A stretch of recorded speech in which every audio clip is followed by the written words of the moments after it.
It all comes down to this. On June 21st in the desert, the final game in North America in the professional hockey season. Game 7 for the Calder Cup. The Hershey Bears, the Coachella Valley Firebirds from Acrisure Arena. Along with Fox 43 Sports Director Todd Sadowski, I'm the voice of the Bears, Zach Fish, as we get set for this one today for all the marbles. The Bears go for their 12th Calder Cup and an opportunity here to do something special. This is what you play for, a Game 7. It doesn't get better than this. Hey, welcome to the coolest spot in the desert on the first day of summer. Unbelievable. And you know, it's a defining moment. You have defining moments in life for these players, as an athlete, as a parent, as broadcasters for us, Zach, tonight. The question is, what are you going to do with that moment? Who's going to reach out and who's going to grab it? You look at the Hershey Bears here today, and the attitude completely different. Ahead of Game 6, things were a lot more tense, realizing the situation. Today, I think they are much more calm and ready to go. Yeah, a couple more extra days here in Palm Desert. A really nice family gathering last night for kind of an impromptu cookout. It's a really close group, and I had a chance to ask Coach Nelson 2 questions, one hockey related. How do you get an offensive spark? He mentioned, he didn't give away all of his secrets, but he did say, look, Joey Decord challenges them like no other. So they're going to try and have an answer for that, and also the non-hockey related. What's the message to the hockey family? And he said, look, we're a family. Just go out there, do what you can do. And you know what? Whatever happens, happens. It's been a special year. Special year for the Bears. Special teams is so huge in the playoffs. For more on that, let's join our Andrew Callista. Fish, you said it. We know special teams is going to be key. The Bears have to stay out of the penalty box, and when they do get in the sin bin, which will happen, they have to bring the penalty kill from Giant Center out here for this game. On the flip side, they have to score on the power play. When they've done it with the extra attacker, they are 2-0 in this series. When they haven't, 3 losses. They got to get it done. 12th time in AHL history, a Game 7. You ready, Todd? Yeah, coast to coast and back again. Let's drop the puck. Game 7 of the Calder Cup Finals. Bears Firebirds is next on Fox 43. The first period of Hershey Bears hockey on Fox 43 is presented by Abel & Son Fing and Siding.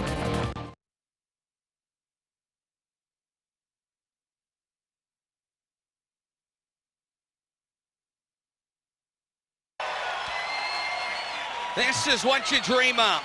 A Game 7, winner take all tonight from Acrisure Arena. The Bears go for their 12th Calder Cup. The Firebirds look to cap off their inaugural season with a storybook ending. With Todd Sadowski and Andrew Callista, I'm Zach Fish. Welcome to Fox 43's coverage of Game 7 of the Calder Cup Finals tonight. Well, this atmosphere is as advertised and then some. Same starting goaltenders tonight, Todd. The Bears have to play their game to get the victory this evening. No doubt about it. I mean, the pregame was fire, right? I mean, it was just impressive. The Firebirds have really been solid in this building. How do you beat them in net with Joey Decord as Hunter Shepard? Back in goal, got pulled in Game 6. There was no doubt he'd get the start tonight. He's bounced back before, got pulled in Game 1 against the Amherst, and came in and had a fantastic job. And then Joey Decord there on the other end for the Firebirds. Ready for face-off for Game 7. Connor McMichael in the circle against Alex True. Not a fan is sitting in this building. Winner take all. Someone will go home a champion tonight. We're underway. Bears Firebirds Game 7 of the Calder Cup Finals. Coming to you live from Palm Desert and Acrisure Arena. Welcome to Bears fans at Giant Center. Tuned in at the watch party tonight. Hoping to be cheering Hershey to a 12th Calder Cup from 2,500 miles away. Coachella Valley in offensively with McCormick, but offside is called. The correct call made by our referees and linesmen tonight. Our officials this evening, we got Carter Sandlack, number 47, Brandon Schrader, number 46, calling the penalties, Ryan Jackson, number 84, and Joseph Mahone, number 89, on the line. That's a quick look at what the Firebirds offense can do. Is it's a fast break type of offense. They tried to get McCormick down the ice to beat the Bears defense. So, look, they're going to transition quick, and they're going to fast break it on offense. Off the face-off, the puck comes free. Back to the point. Aaron Ness will retrieve it for Hershey. This is the 8th series in Calder Cup playoffs history. The home team has won all the first 6 games. Home team 4-3, though, in Game 7's all time. Here's Pilon over the blue line left wing, trying to get Decord moving. McMichael was tripped up on the way and cleared out to center. Coachella Valley with it with True to center. Broken up by Gabriel Carlson. The Bears will have to play their game defensively. Pilon left wing to Snively. Hershey looking to strike first to Snively. Shot, a save made and knocked down. DeCord will reach out and cover it and hang on for a faceoff deep in the defensive zone for Coachella Valley. The Bears with the first chance tonight. Certainly would love a fast start like we got in Game 6 from Snively and McMichael as they connected to give them a quick 1-0 lead. And for anybody as a naysayer and say, oh, they can't get it done here. Well, look, go back to Game 2, first period. Hit a couple of posts. The puck just didn't go in. The first 5 minutes of this game, 7 shots on goal against Skate in Game 6. They can show flashes. Off the face-off, Coachella Valley will take it and clear it up the middle of the ice. Played back down by the Bears and looked to be worked in over the blue line and knocked away behind the goal. DeCord trying to stop it, lost control of the Bears. Center off the pad of DeCord and deflected away back behind the net. Clear to the far side. It comes loose for Hershey. Looking to dig it free to the far corner. Vecchione is after it for the Bears. Olofsson trying to come up with it, but stolen by Henrik Borgstrom. Shot on down behind. And cleared up the middle to Andrew Podorowski. And to center ice, the Firebirds try the left wing. Shot behind the goal of Shepard. Good hit by Lucas Johansson. Sam Annis with it along the near wing to center ice. The Bears have it and carry it in offensively. Over the blue line, Iorio shot right to the glove of DeCord, and he will hold it. So DeCord snatches that one, but the Bears getting some pressure in the first couple moments with 18-18 to go. Here in period number 1, just underway in Game 7. But look at that chance, Iorio from long range, but getting his team an offensive zone draw. Got to keep the pressure on Joey DeCord. Got to keep him active. Todd Nelson talked about he's such a challenge. He likes the challenge out there, so you got to keep him moving. Off the face-off, the Bears trying to get this one. Instead, it's taken by the Firebirds and cleared to center. Comes loose to Cartier. His shot got blocked to the right side towards the net. Petman's chance blocked away. Bears are going to have to do a lot of this, putting their bodies on the line, blocking Coachella Valley chances.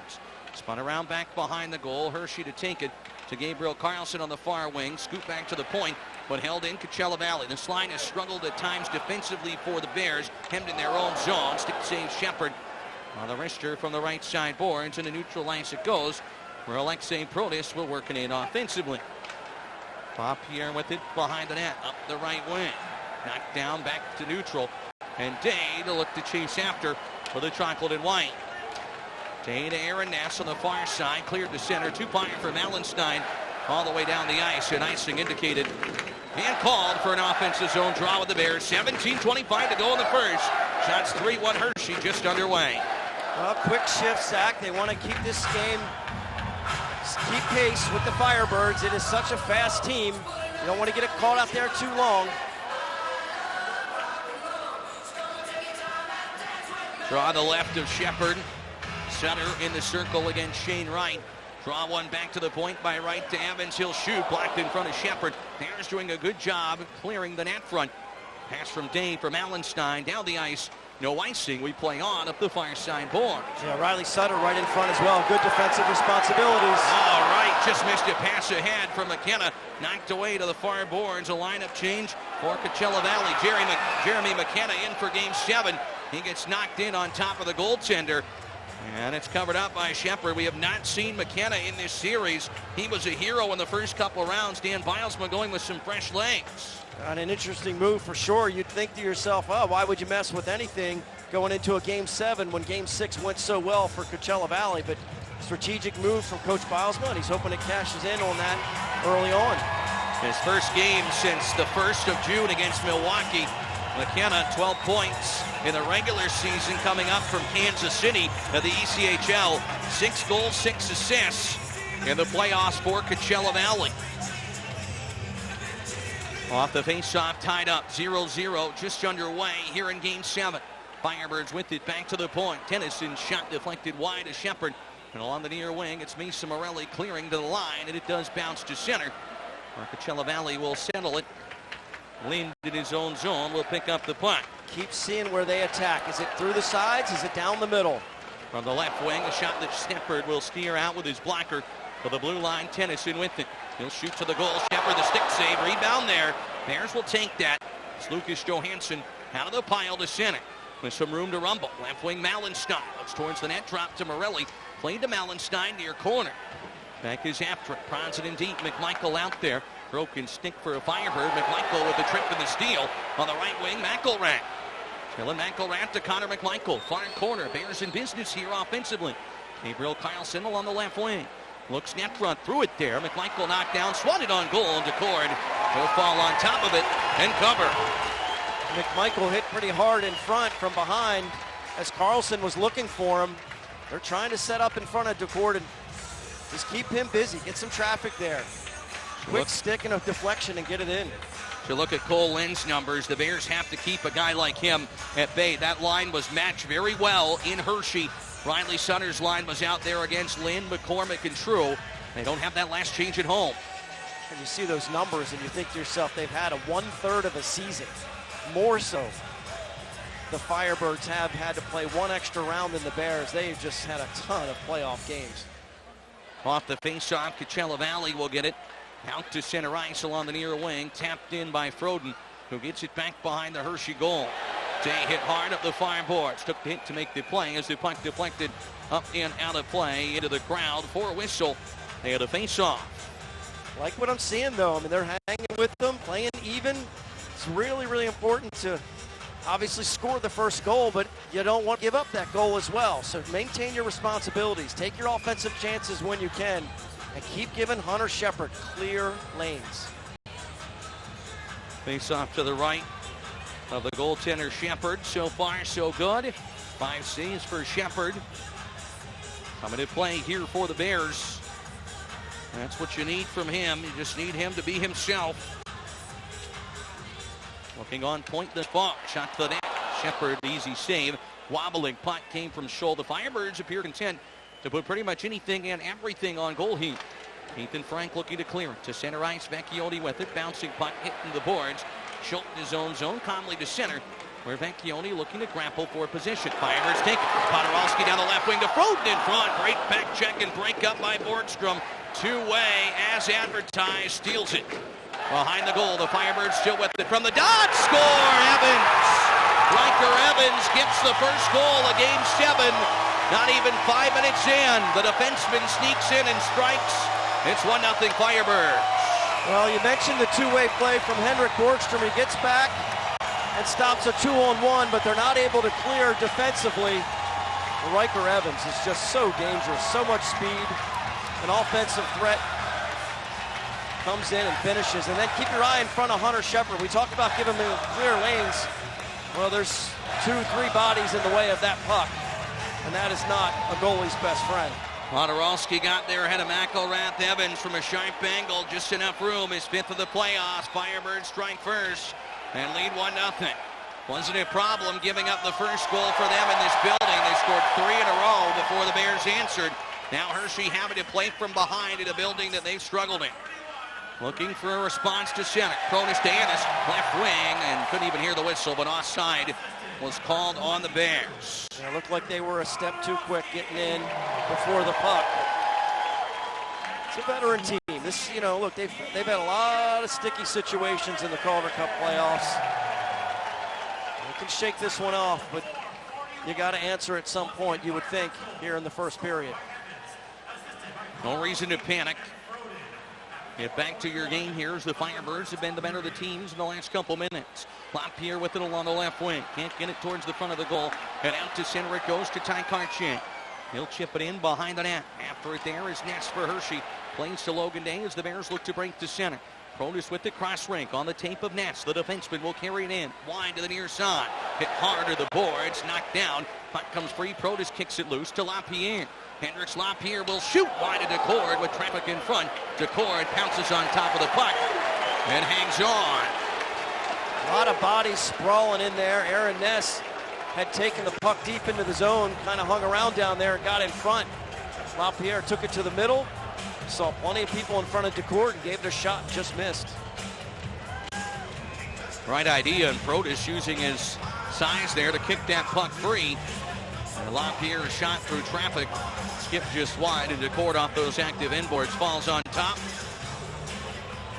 So the Bears having to face a little more adversity. Puck ricochets up and out of play. Faceoff will stay inside. Well, so far we've seen Ness get involved. Gabriel Carlson was close to the net. You don't want to get caught in a game of trying to trade goals, but you're just not going to keep the Firebirds down too low, so you got to get your defensemen involved. Off the face-off, Coachella Valley with it. It's Schultz behind the net. Malenstein chasing after him. Both players go down on the near boards. Good hit, draws the puck loose. Morelli trying to come up. McElrath over at the right point. Will swing it in around the boards. Malenstein will let it go to Gabriel Carlson. Fakes the shot now. Fires looking for a tip. It is deflected, but wide of the goal with 13:56 left in the first period. 1-0 Firebirds here in Game 7. Home team leads. You're tuned in to the 2023 Calder Cup Finals. Firebirds have the lead, 1-0 Coachella Valley. 6 shots for Coachella Valley, 4 for Hershey. Jeremy McKenna, lineup change. Dan Bilesman's squad is in tonight. They take Austin Pagansky out. Pagansky with a couple goals in the series. Everybody this time of year a little bit banged up too, but some fresh legs in for the Firebirds. There's with some offensive pressure after the Evans goal, but still trail by 1.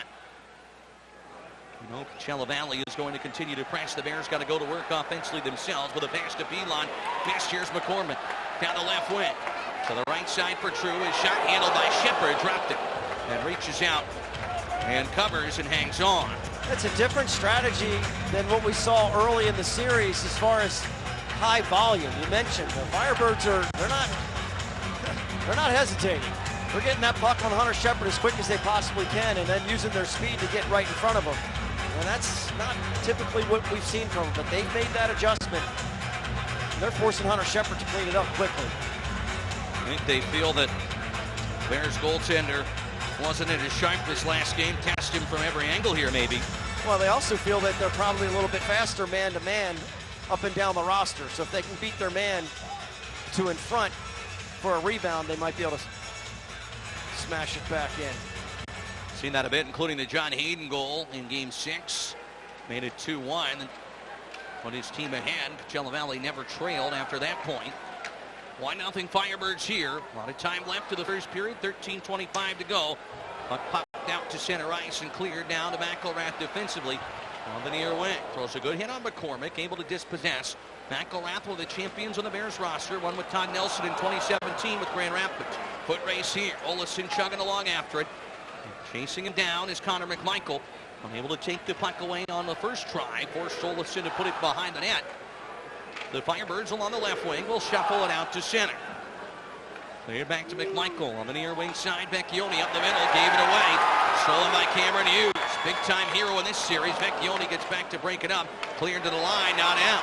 Held in by Rafferty. There's a little careless with the puck here. Vecchione to Borgstrom. Third try to maintain possession. Iorio has it. Numbers up ice. He'll fire it far wing, or it's deflected up and out of play for whistle. And a face-off with 12:35 left of the first here at Acrisure Arena. A little careless. They have to pass with a purpose. You know, Coach Nelson said before Game 6, we want them to play a little bit of predictable offense, meaning let's make a little eye contact. I got you. Here it's coming. Vecchione there just kind of didn't see anyone trying to clear. Not hard enough, not high enough, and they kept it in. Drawn to Hershey. Aaron Nass with the puck will whistle a dump in. DeCord can't handle it. Got to get it away from him. Behind the net, Evans up the near wing. That's trying to undercut and take that puck away. Ponoralski gets to center. But Protis able to stab it on back, and the Bears have the control of it with Hendricks Lop here in his own zone. Aaron Nass can skate ahead to center to Sam Annis. Doesn't want to be in the same spot he was last year, falling in the Calder Cup Finals.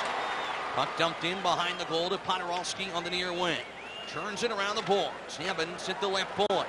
Coachella Valley dangerous in the offensive zone. Shot from a sharp angle over the glove of Shepard to the point. Rafferty cannot keep it in. Delayed offsides. Firebirds will change. The Bears will do the same as Day to wait behind his own goal. From sharp angles, from out front, everything getting sent Hunter Shepard's way. Day is fire as the red line. Backhands it forward. Knocked down along the near wing. Sutter will keep it in. Away from Petman. Schultz behind the goal. Andy Whitcomb does not get a ton of ice time. Cleared all the way down to Shepard. No icing. Bears goaltender will play it up the near boards to Morelli at center. Dumps it in for Hershey. Malenstein is after it. Winkle feels the pressure and backhands it away. Well, the Firebirds to center. Their exits have been very good so far in this one. Bears have been able to exploit them at times and create turnovers. So far, the Firebirds allowing none of that. Choked on the steam. Over the blue line in the slot. Shoots, and Shepard's got it. And he'll hang on right into the breadbasket. The Bears goaltender, who's been sharp since surrendering the Evans strike. Well, the Firebirds have the goal, and they also have the neutral zone that they're dominating right now. You mentioned they're clearing out their own zone quickly, and they're getting a lot of turnovers right now between the Blues. The Bears have got to clean it up. They got to get something tape to tape for some passes to get some momentum to enter that zone. Draw the right of Shepard. Fourth line out for the Firebirds. Their second line on the ice. McMichael off the draw, fanned on the shot. Turinsky. Bears say thank you very much and take to center with Garrett Pilon. Tries it in behind the net of the court. Pilon with the steal, tries to center. Broken up, intended for McMichael. And out to center the puck goes, where Hershey again with Iorio giving it away. At the blue line, would have been offside. And another failed exit out of the zone. Just not sharp in that category so far for one team and good for the other. Johansson trying to change that to center over the blue line. Pilon near boards, looking for help. Pass to McMichael, a short one in the near circle. Not on the mark, take it away and cleared. Back to the Bears defensive zone where Snively awaits. A little bit better, not a bad shift for those guys, for Garrett Pilon and McMichael. Snively, good pressure they put on. Big check down on the boards that almost forced a pass out from Pilon to McMichael. They got to keep that kind of stuff up. You knew Coachella Valley's offense would find a way. You give one up early to work offensive. 4 shots thus far in this game for the Bears. The center ice, Vecchione on the tip. Interfered with a little bit. DeCord up the near boards. Plays it off the glass. It wobbles its way to center. And there is Day to take the puck for the chocolate and white. Tries the right wing. Frank off his skate. Can't get it deep. Firebirds up the near side to center. Moving left to right. Vecchione on the steal to Frank. On the left wing. Powers ahead. Good steal by Rafferty. And lifted to center. Firebirds have been very detailed defensively in this game so far, outside of one turnover in the corner moments before with that McMichael lock. Yeah, detailed and disciplined. Nobody in the box so far in this game. And they know some games have been really tightly called, and others, they've letting stuff go. So they're getting a feel for how the officials are calling Game 7. Carlson for the left point for Hershey. Shoots it wide. Racing in is McElrath to keep the line and poke it behind the net. Annis right boards. Leads to LaPierre in the slot. Looking for a lane. Feeds it to Gabriel Carlson. Looking to be a hero here in tie Game 7. McElrath in deep behind the net. And get the puck. Firebirds to center. 2-on-2 with Annis back. Podorowski down the right wing. Gets around Annis. Shoots off the pad of Shepard. Rebound to Schultz. Shepard the save again. McElrath in tight. Annis playing defense. Not the recipe for success the Bears want. But here they come offensively. LaPierre to Annis. Back to LaPierre. Just missed him with Podorowski back checks. And we trade chances now. Yeah, not the defensive recipe, but maybe a hint at what they're trying to do offensively. They stacked up both Protas and McElrath in front of Joey DeCord. Payne will tip it in behind the Bears net. 1-0 Coachella Valley. 8:29 to go in period 1 as Hershey breaks to center ice. And the puck flipped back to the Coachella Valley line. Hayden on the redirect takes it and dumps it. Hit hard by Morelli. Sidestepping the hit Iorio. The puck stayed with him. And Vinny Iorio going to rush to center. Indirectly to Morelli. 2-5 for him. Tennyson will take it right back. Their failed entry by Hershey. But they have another kick at the can with Nass in his own zone. Nass up the left wing to Riley Sutter. Carries in for Hershey. Down by 1 here in Game 7, first period. Sutter at the right boards. Pilon to the point. Day fakes the slapper. Over to Aaron Nass. Back to Day, the playoff hero. Right wing. Comes to Pilon. His shot right into the body of DeCord. He saw it all the way and hangs on. Little rust up with 7:42 left in the first period of Game 7. Will step aside. 1-0 Firebirds. They have the lead. You're tuned in to the 2023 Calder Cup Finals. Super excited. I mean, it's Game 7. Do or die. Let's go Bears! I'm excited. I'm ready. I think the boys are ready, so we'll have to wait and see.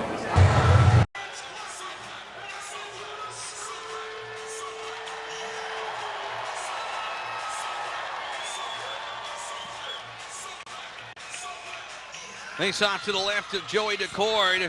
Having fun in Chocolatetown, USA at the Giants Center. The watch party going on now. A lot of Bears fans looking to cheer their team to victory, trailing 1-0. What an amazing fan base we have back in Chocolate Town. And keep your eyes on the defensemen, guys. They're really stacking up in front of Joey DeCord. They want to make something happen. McMichael off the draw to the right corner. It's Snively looking to track it down. Firebirds playing a astute defensive game on home ice again. They'll clear to center. And it's Ness in his own zone with the rolling puck up the near boards. Flings it across to Pilon. Left side Snively could not handle it. Rafferty to take it. Bears not doing themselves any favors on their entries here, not being clean. Something they'll look to shore up. It's good. It's a good thing Aaron Ness, he was trying to get involved offensively, came back because Lind was cherry picking back out at the blue line, Zach. Pilon's got his skating legs on today, dumps it in, and again Rafferty rejects it. Give Coachella Valley credit too. They've clearly found something that works pretty well against the Bears. Snively on the left wing, overskated the puck. He'll get it back near boards where the Bears change it. Snively to the middle. Ethan Frank in his feet, recollects it, throws it back in front, tipped on goal. DeCord got a piece of the boards from chance, and up ice here come the Firebirds. 3-on-2 over the blue line. That was offside, and the right call made by the linesman at a face-off in neutral. As we check in with the third man on our crew, Andrew Kalista. He's standing by ice side. The Bears have a lot of stuff to clean up. But one bright side, I asked Coach Nelson after the game about being more physical. He said too many passengers in Game 6. I feel the Bears have been much more physical, at least down on this end of the ice, when they get the entry in. Thanks, Andrew. We'll keep up with you throughout the game down there ice level. Hope to have more with you later. Ethan Frank to center. Foot race for the puck. Vecchione after it. Schultz able to sidestep him. Coachella Valley again has an answer. And a neutral ice backhanded in. 1-0 Firebirds. Bears held to just 6 shots here as Shepard up the far boards to Ethan Frank, who drags it free to center. Cross rink to Vecchione. He'll backhand it in. DeCord is there to stop it. Slow the wobbling puck. Looks up the middle, played it to the right side. Iorio stepped up. Allow the Firebirds not to handle the pass, but down the ice it goes to Shepard. DeCord gets himself a shot on goal. Yeah. Well, when the Bears have something going offensively, the defensemen are not even hesitating. They're going right past the blue line and getting involved in the play. Let's keep our eyes on them, see what happens. Lapierre end-to-end. DeCord off his shoulder and covers it with 5:49 to go in the first period of Game 7.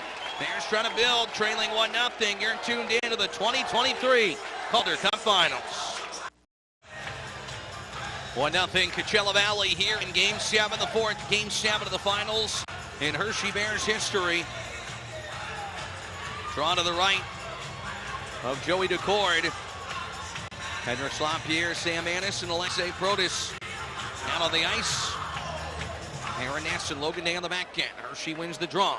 Ness at the left point. Won't shoot it. That one dribbles wide of the goal. And the puck comes free of the far side boards. It's broken up back to center on the right wing. Annis to Lapierre on the left side. Looks to dump the puck loose. Hendricks with a lane. Skates in over the blue line to Protas. Bears need him to light it up. Protas in to the right point. Good pass Day. Now he fires. Tipped by Annis right in his own body. Firebirds jailbreak it to center. Bears got to get those pucks through somehow. Brought in from the left circle. The shot toward Shepard knocked away. And up ice, here come the Bears to center with Protas. Ahead to Lapierre. Right wing to Day, who joins the charge. Shot on goal. DeCord gets it off his stick and into his glove. Not a hard enough shot for him to be able to direct it. And he'll hang on. Yeah, that was kind of a feeler. See what Joey DeCord can do with that. We saw the difference between the two rushes where the Firebirds actually were able to create the space to get a shot on goal. Well, coming up in our first intermission report, we'll have a Fox 43 News update. And Zach and I will have your first period stats. That's all in the first intermission report. Sponsored by 3 Ice. 3 Ice, the best part of hockey. Coming to Giant Center in early July. Looking forward to that. Chris and Ryan Borker going to be playing. More on that in our intermission report. Radio Sign will have a few other pieces for you on the Highmark Bears Radio Network, too. Mason Morella crunch to the boards by Evans behind that. Rally tied up once and twice. Shoved face first to the boards. Officials are letting them play as expected in Game 7. A little skipper in on Shepard. He will mop it up with his glove and hang on. Yeah, you don't want to see ticky-tack stuff called. I mean, obviously the holding, the interferences, those types of things they're going to be looking closely at. But it's been even strength the whole way through. And look, I don't think it's my imagination. I think the Bears are skating better tonight than they skated in Game 6. Well, the issue is that the Firebirds may be as well. I mean, they're all over the place, and they've got talent everywhere, and they're making the extra little step, the extra little move to get shots on goal on Hunter Shepard. Yeah, I don't think they've been as dangerous with the exception of the goal, which was a puck race won by Podorowski, but Bears are skating well. The Coachella Valley seems a little more buttoned up than they were in some previous games where Hershey scored 5 in Giant Center and 3 at Giant Center. Seem a little more buttoned up in their own blue line and in neutral ice. Well, teams making adjustments on the fly. The puck rolls back into Shepard's glove. He'll hang on with a face-off to his left again. So Shepard's given up one. You know, Decord has been a brick wall at times in this series, especially in this building. He's had 3 shutouts. Shepard has the same. Face-off won by the Bears to the corner. Gabriel Carlson with it. Up the near wing to center. Mallenstein from his knees across to Riley Sutter. Skating in. Sidesteps a hip check attempt from Evans, who runs out of position at times. Mallenstein to the goal. Hit the side of the net with Decord holding his ground. Frankfurty to center. To the fresh legs of McKenna. Skating down the right flank. McKenna to the goal. Sticked out by Shepard to the fireboards for Garrett Pilon. Fresh on the ice to Mallenstein at center. 2-on-2 up ice. Penalty call upcoming. Is it on Hershey? High stick is the call. And it's on the Bears. It's on Dylan McElrath right in front of his own bench. See if we get a second look at it as referee Carter Sandlack pretty animated about it. Yeah, they look like they came in for a Pilon check. is going, but McElrath arguing. The officials are going to chat here. And they're going to make sure that this is the correct call. Was it maybe friendly fire of a stick that came up? As the puck was moving up ice, we didn't get a good look at it here. They were coming in for a big hit on Pilon. Here we go over to the boards. He just moves out of the way. I think this should be taken off the board here. I think the officials got to chat and say that shouldn't be a penalty.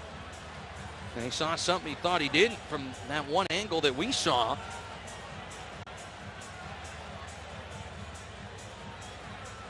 I don't think that's going to be the case, though.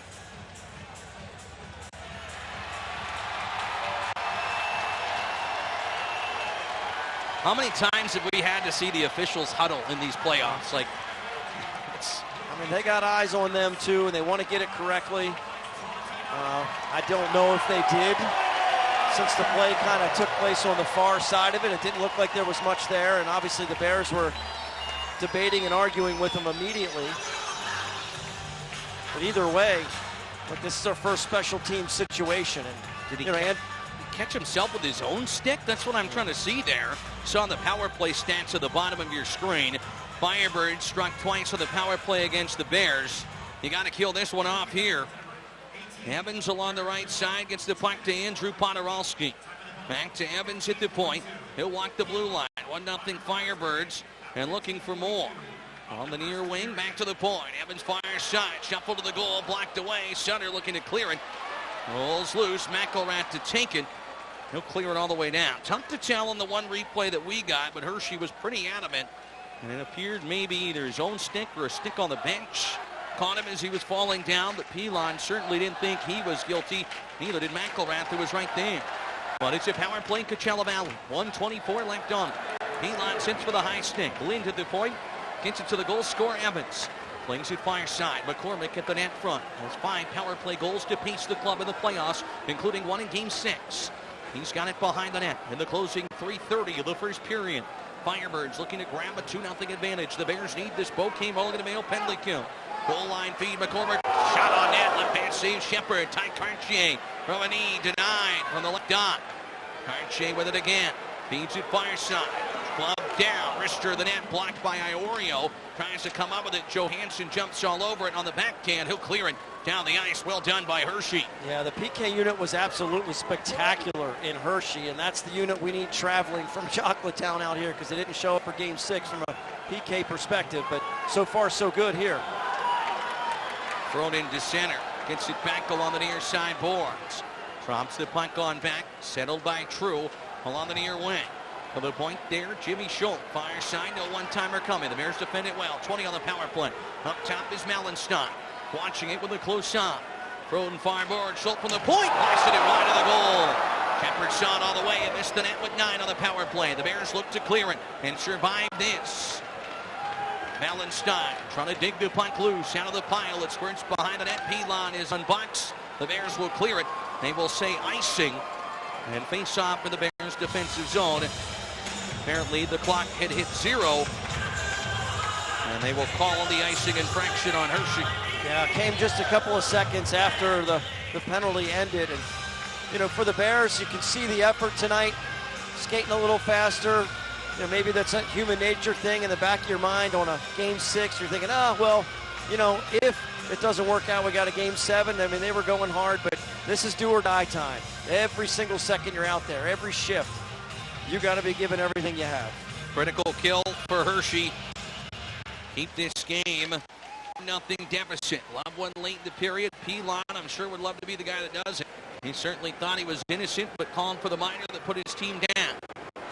Back to center. Day looking to track it. It volleys over his head, and that will be icing. An offensive zone drop for Hershey with about 58 left in the first period.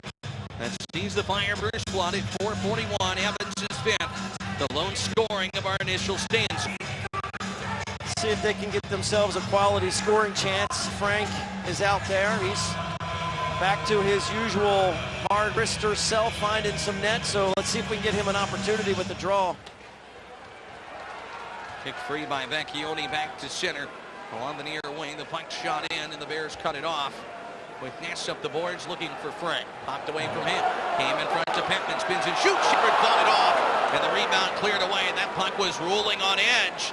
And an knuckler that Shepard had to make a tricky save on. Settled by the Bears defensively. Johansson with 90 to play in the period.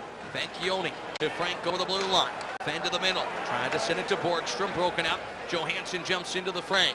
Behind the goal, off the glove of DeCord. It popped in front. Numbers Coachella Valley. From the center end. It's True stumbling over the blue line. Right wing to McCormick. Shoots to the net block. Bounces on goal, and Shepard made the right pad save. Lynn gets there first. 30-point score. Falls down in the corner. Firebirds have it with the Bears scrambling a bit. Coachella Valley to the goal. Blocked by Frank. Comes right back to Lynn.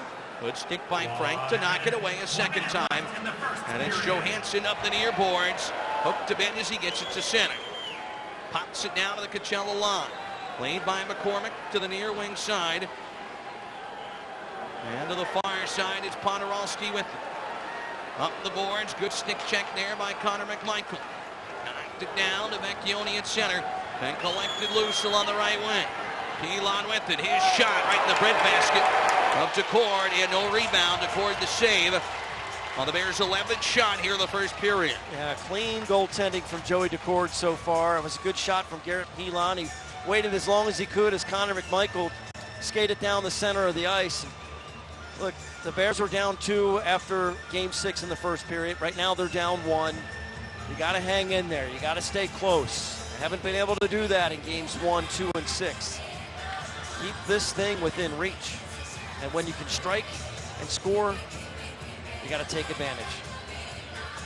Slimmest to margins. The difference now. Draw 1 back to Logan Day. Looking for a buzzer beater. Pilon to the net. Didn't get much on it. DeCord will cover. And hang on. Do you hear that song they just played there, Tom? That was a little ABBA. Give me a man after midnight. That's the Bears' victory song. So we like good omens. I don't think the DJ realized that. He's right next to us here. So maybe Callista put in a little request earlier. The first song they played with the doors open was Dove's Cry by Prince. It's a great song, but a song about a bird crying. That's Coachella Valley tonight. 25 left of the period. The puck spun around behind the net. Pilon looking to knock it in front.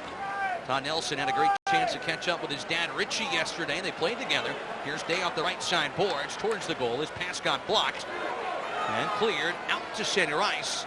Ness will glove it and drop it, maneuver it to the near wing. Good fight by Jason Day on a puck battle. We're watching a lot of forwards skating backwards, playing defense so far in this first period.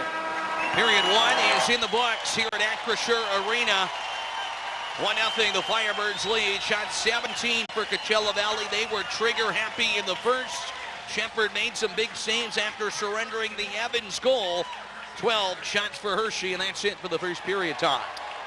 A lot of recognition being asked of the forwards, as I just made mention of them skating backwards and playing defensively. So for Coach Nelson, you know you got to win. You got to win this one. You got to do what you have to do. He wanted to throw a little wrinkle in there offensively. Saw some neat things. But at one point we saw McElrath and Protas camped in front of Joey DeCourt. So look for more of that type of stuff defensively. Only gave up 1 goal. They're within striking distance. So the Firebirds have the lead through 20 minutes. Just a one-shot game. Take a breather in return. Our 3-ice intermission report is upcoming. You're tuned in to the 2023 Calder Cup Finals.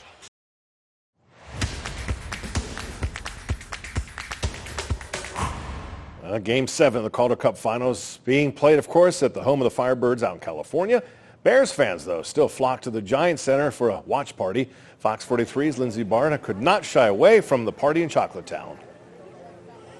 Of course not, Edmund. I'm always here to party, and they're hoping it's going to be even bigger party later tonight. The fans flock to Giant Center to obviously be loud enough to let the guys hear them across the country. Come on, guys, what do you say? Yeah, they're giving all the feels. It doesn't matter that it's in the middle of the week. Fans are flocking to the home of the Hershey Bears. Hundreds rooting for the chocolate and white. Every single one of these fans are hoping the Bears are drinking some sweet Hershey's chocolate syrup out of the Calder Cup. And trust me, when they don't like a call they're watching, they're letting the officials know. Now on the ice, the Bears trail 1-0 after the first period. And these guys, come on, guys. I thought you were going to be loud for me. No? What? More? Oh, come on. I think they're saving it for the rest of the game, but the guys will be back in California for the rest of the second period. For now, with Hershey Bears hockey on Fox 43, Lindsey Barna.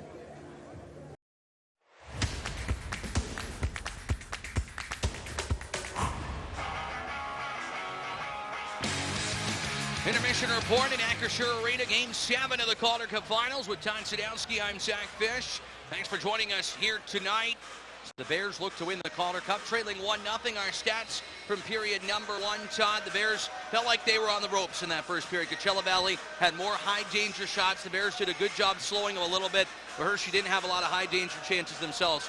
Shot 17-12, the most shots the Bears have been allowed a period in the playoffs. Yeah, you know, you said felt like they were on the ropes, and that's because of the high volume there. 17, I mean, you play that out, you're looking at getting 51 shots on Hunter Shepard within 3 periods. They were just coming at him and barraging him. He's going to have to play clean and not have those any long rebounds. Only one power play. The Firebirds did not strike on the man advantage. Well done by the Bouquet Mulligan DeMayo penalty kill for Hershey. Look for the Bears to hopefully have a little bit more dangerous opportunities here coming up. And you know what? We're looking forward to 3-ice at Giant Center as well. There's the details on your screen about it on Wednesday, July 5th at 7 o'clock. It'll be overtime all the time on Bears legend Chris Borg. And 3-ice return to Giant Center on Wednesday, July 5th at 7. Enjoy nonstop 3-on-3 action with a buy one, get one ticket offer. Just visit the tickets page at 3ice.com. Click unlock when directed to Ticketmaster and enter code BOGO. 3-ice, the best part of hockey. Stay with us. Second period's coming up. 1-0 Firebirds. You're tuned in to the 2023 Calder Cup Finals.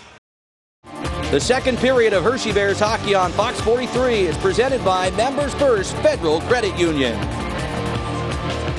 This one for all the marbles. Game 7, winner take all. Calder Cup in the house tonight with Todd Sadowski. I'm Zach Fish, Andrew Callista alongside as well. Riker Evans with the lone goal of the first period. The Firebirds, the better of the two teams. The Bears trail by just a single strike. They now go to work looking for more offensively and an equalizer in period 2. Puck is down, we're underway. And the second stanza in game number 7. It's the 4th Game 7 in the finals in Bears history. It's their 85th anniversary season, looking to end it with the 12th Calder Cup. Puck dumped in along the near wing side. Coachella Valley looking to get it out to center. Tied up was McMichael. And the puck sits flat for the Firebirds over the blue line. They got McCormick to that wide open. Score! How did Max McCormick get that wide open 24 seconds into the second period? It's 2-0 Coachella Valley in Game 7. Doesn't matter what sport it is. If you get caught watching the ball, watching the puck, you're going to lose sight of someone, and that's exactly what happened. Everybody got sucked over to the other side of the ice. McCormick slips down the left side. They hit him perfectly in stride, and he beats Hunter Shepard 1-on-1, and 24 seconds into the second period, this place is jumping. Lynn to the right, the middle lane driver, true to the net. No one picks up McCormick. Snaps a shot low past Shepard. He's got goals in consecutive games after being held off the board. Coachella Valley shot skips wide to Shepard. For the fire wing, Vecchione looks to break the center. Well, the task's doubly hard now for Hershey. You felt you got away with one goal against in the first. We're not playing your best hockey. You got plenty of time to work with it. Now down by 2, still a long way to go, but against these Firebirds, this task ain't easy. Left point, no. Carlson to the net, skips high and wide to DeCord. And along the near boards. Chip back out to center. Evans with the secondary helper. He's got a 2-point game here in game 7. Him, Lynn, DeCord, all potential MVP candidates if the score holds for the Firebirds, and they walk away victorious, leading the Bears 2-0 here in game 7. So much individual talent on the Firebirds when they're playing well and connecting with their passes. It takes it to another level. Olafson took it, sends it in offensively as Protus' stretch pass got knocked loose. For the point, a shot gloved by Shepard with traffic in front. And that's what the Bears need more of themselves, traffic in front of Joey DeCord, who has made the routine 12 saves so far. And Shepard's been hit with so many shots. They're streaking down the sides. They're getting set up in front. They're pretty much doing what they want to do offensively. The Bears, say probably Snively and McMichael and Pilon have had maybe the most chances offensively, but not a lot of grade A ones. So down by a pair, the Bears got to get back in this one. They clear it all the way down. And icing called on Hershey. 18:20 left here in game 7. This building is jam-packed. You cannot walk anywhere on the concourses. $250 million brand new facility, but the concourses are very tiny. So go get a drink and back. Good luck. The whole intermission is gone. But they are at probably the fire limit here. The fire marshal probably said no more. This building, anywhere you can find a seat, anywhere you can find a place to stand, they are here, and they are jam-packed. LaPierre up the near wing, looking to clear it for Hershey, gets the puck to Ness, down the left side. Protus with speed, LaPierre to the net. Protus to the goal, looking for LaPierre through the crease and wide, and Coachella Valley will break it to center. LaPierre skating really well tonight.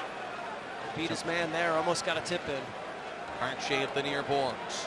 To Alexei Protus. Instead it comes to Cartier. Sanders, Pittman, hopping over the goal. Everything right now, Coachella Valley touching, turning into a dangerous chance. Spinning wrister, blocked and knocked down. Day to carry the mail to center. Bears are tired at the end of their shift. Protus tries the right wing. He gets tripped up, flinging it to the far side. Referees call nothing as it's broken free to center. McElrath to take it behind his own net. Mention the calm demeanor of the Bears here. But now they need a little more urgency in their game. Center on the right wing. On the blue line, McElrath. He'll skate in, through it in front. Going home, deflected away. Firebirds to center. Kerensky trying to get behind the defense. Skates in, chopped it wide. Gabriel Carlson. Good work to get back and break it up. The puck to center. Ballenstein with it. He'll chip. The Bears will change. DeCord way out to play it. Got it to the line. Center kept it in. Rolls back to DeCord. And he'll cover it, fortunately, for a whistle. You don't mind seeing Joey DeCord out of the net. We'd actually like to see a little bit more of that. Make him play the puck some. He's made some mistakes in the series that way that have almost cost him. In this period, the Bears have had 2 pretty quality chances. They made a nice rush there at the end. McElrath throws it in front. They have bodies in place. They're just not finishing off the play. Draw on the left of DeCord. Elon unable to win it. It's Evans behind the goal. Out of the fire wing, it's picked up and knocked down by Coachella Valley. Snively on the steal. Up to the right point, Iorio's shot deflected high and wide. To the far corner, Garrett Pilon after it for Hershey. Trying to kick it free. Wedge back to center, and Iorio with it at the red line. Right up the middle, broken back up. Firebirds ahead. McCormick down the right wing. Can't give up another one here if you're the Bears. 3-0 is a mountain you don't want to have to climb. Up the boards, it's taken by Hershey. It's taken by Lucas Johansson. It's had a big playoffs for the Bears behind the net to Iorio. A little confusion, but the Bears do come up with it. Iorio to center, left wing. Michael can't get it. Down the ice it goes, and another icing called on Hershey on an entry play that did not work the way they wanted. No, and that's an example of what we're seeing, is we're seeing guys in the right spots and breaking out and just aren't able to connect. Connor McMichael skating really well tonight as well. He's had some good rushes, and he was in position to take that down, try and do something with it. Got past him. Draw on the right of Hunter Shepard. One cleanly by Coachella Valley. Todd Nelson saying it starts in the dot as the puck deflected up and out of play for a whistle. Well, you mentioned it. 2-0 is not ideal. If they were to give up a third, you don't want all this talent that's concentrating on offense to suddenly get defensive-minded, because they can shut down an opponent if they really want to. They've buttoned it up defensively, but the Bears are still getting those opportunities. Face off to the Bears behind their own end. Mike Vecchione with it. Knocks it out to the point where it's kept in. Coachella Valley, second attempt. Vecchione does get it to center. One of the guys that you need to win one. National champion at Union College. Up the near boards. Out to center. Frank will tip it in. Vecchione to try to get it again. They can't keep it away from DeCord at the left point. They do hold it in though. Hershey going to work. Left circle Borgstrom across McElrath. Hill wide. Right into the body. Second attempt on goal and into the body of DeCord. Shot on net the second time right off the Firebirds logo, and DeCord will seal it. Nice job by Mac to stick with it. Got a shot there. Vecchione was there in case something leaked out. Here you see it. He winds up. Tracks down his own rebound. Fires it there. Vecchione was cycling around. And Joey DeCord so far he's been clean, Zach. He has not given up anything that's come into the midsection. It's staying right there. Another one though that DeCord, he sees it. He's going to stop it. Bears have been able to beat him on a couple clean shots, primarily when they scored 5 in game 3, but that has been a rarity. Have to take away his eyes, move him laterally. Easier said than done with the way Coachella is playing defensively. And when he's looking at you, you might want to go off the pads. Not a bad idea to shoot for a rebound and muck it up a little bit. Day to center has Frank breaking ahead on the right wing. Frank with a shoulder check will dump it behind the goal. DeCord takes the wobbling puck. And a soft pass to Whitcomb, who looks to bring it to center. At the red line, Cartier with it for Coachella Valley. 28 goals in the regular season for Ty Cartier. Scored in game 1 against Hershey in this barn. Day looking to break out to neutral. Annis tips it ahead on the money to LaPierre. Gains entry on the right wing. Hendricks, his legs look good tonight. He's been all over the ice. Johansson behind the net. Annis in front. Podis banned on the shot, but he draws a minor. He was hooked, and Hershey going to get a power play and a chance to get on the board with 14:40 to go in the second. I was just going to say they haven't had a chance. It'd certainly be nice to have the man advantage at one point, and they're working hard. Put a little pressure on them and make the Firebirds make a mistake, and they did. This is the Bears' opportunity to set it up. They were not good on the power play in game 6, so we'll see what they discuss, see what kind of adjustments they made, but they've got to come across the blue line with some momentum, dump it in, go get it, get some stuff set up. But they were getting blocked at the blue line a couple of nights ago. 3 power play goals in the series on 23 attempts, but 0 for 8 here in this building. Trying to change that, make this a 1-goal game. Coachella Valley will clear it all the way down the ice. Firebirds have won the special teams battle in this series so far, but all that matters is game 7. Have a chance to draw within a single goal. Down 2-0. 14:20 to go. Period 2. Game 7. 1:40 to operate with on the power play. McKenna off for the hook as it's Annis drawing it in over the blue line. Pass missed by Frank. Diving play by Protis to keep it in for a moment, but more just to save a rush as Hershey dumps it back in, where Evans will clear it. Well, that's what I was just saying. You got to get it past that blue line. You either get it past that first line of defense, dump it in, go chase it, but that can't happen. That's just a waste of time there. Day to center at the red line. He'll stick handle in himself, tried to dump it, knocked away and cleared. Nearly half the power play gone. The Bears will have to reset.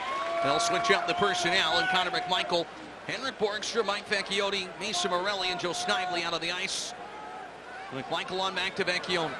Carries it over the blue line. Taps it near wing. Snively to handle. Vecchione to help out. 2-on-2 battle near side corner. Bears will get some help from Borgstrom, but spun around behind the net. On it first, Morelli. Shovels it back to the point. Slows up. McMichael can't keep it in. Stolen. A breakaway. Korinsky in all alone. Short-handed. Shepard! what a big save. Keeps it 2-0. A shorthanded breakaway save. Remember that one if the Bears have any chance of coming back. That is massive. That would have just taken the air out of the Bears bench. Instead, it gives them a little bit of spark. Let's see what they do with it. 20 on the power play. Dumping didn't work. They can't gain entry. Coachella Valley has been a wall in the blue line. 10 on the man advantage, the McKenna Minor. Taylor power play for Snively, down 2-0 to LaPierre, near wing Snively, looking for a late strike in the man advantage. DeCord knocked it away. When it was sitting there, Morelli couldn't get it. Power play's over, McKenna is back. Bears can't get anything on DeCord. The best chance came shorthanded from Turinsky, but Shepard at 10 Beller.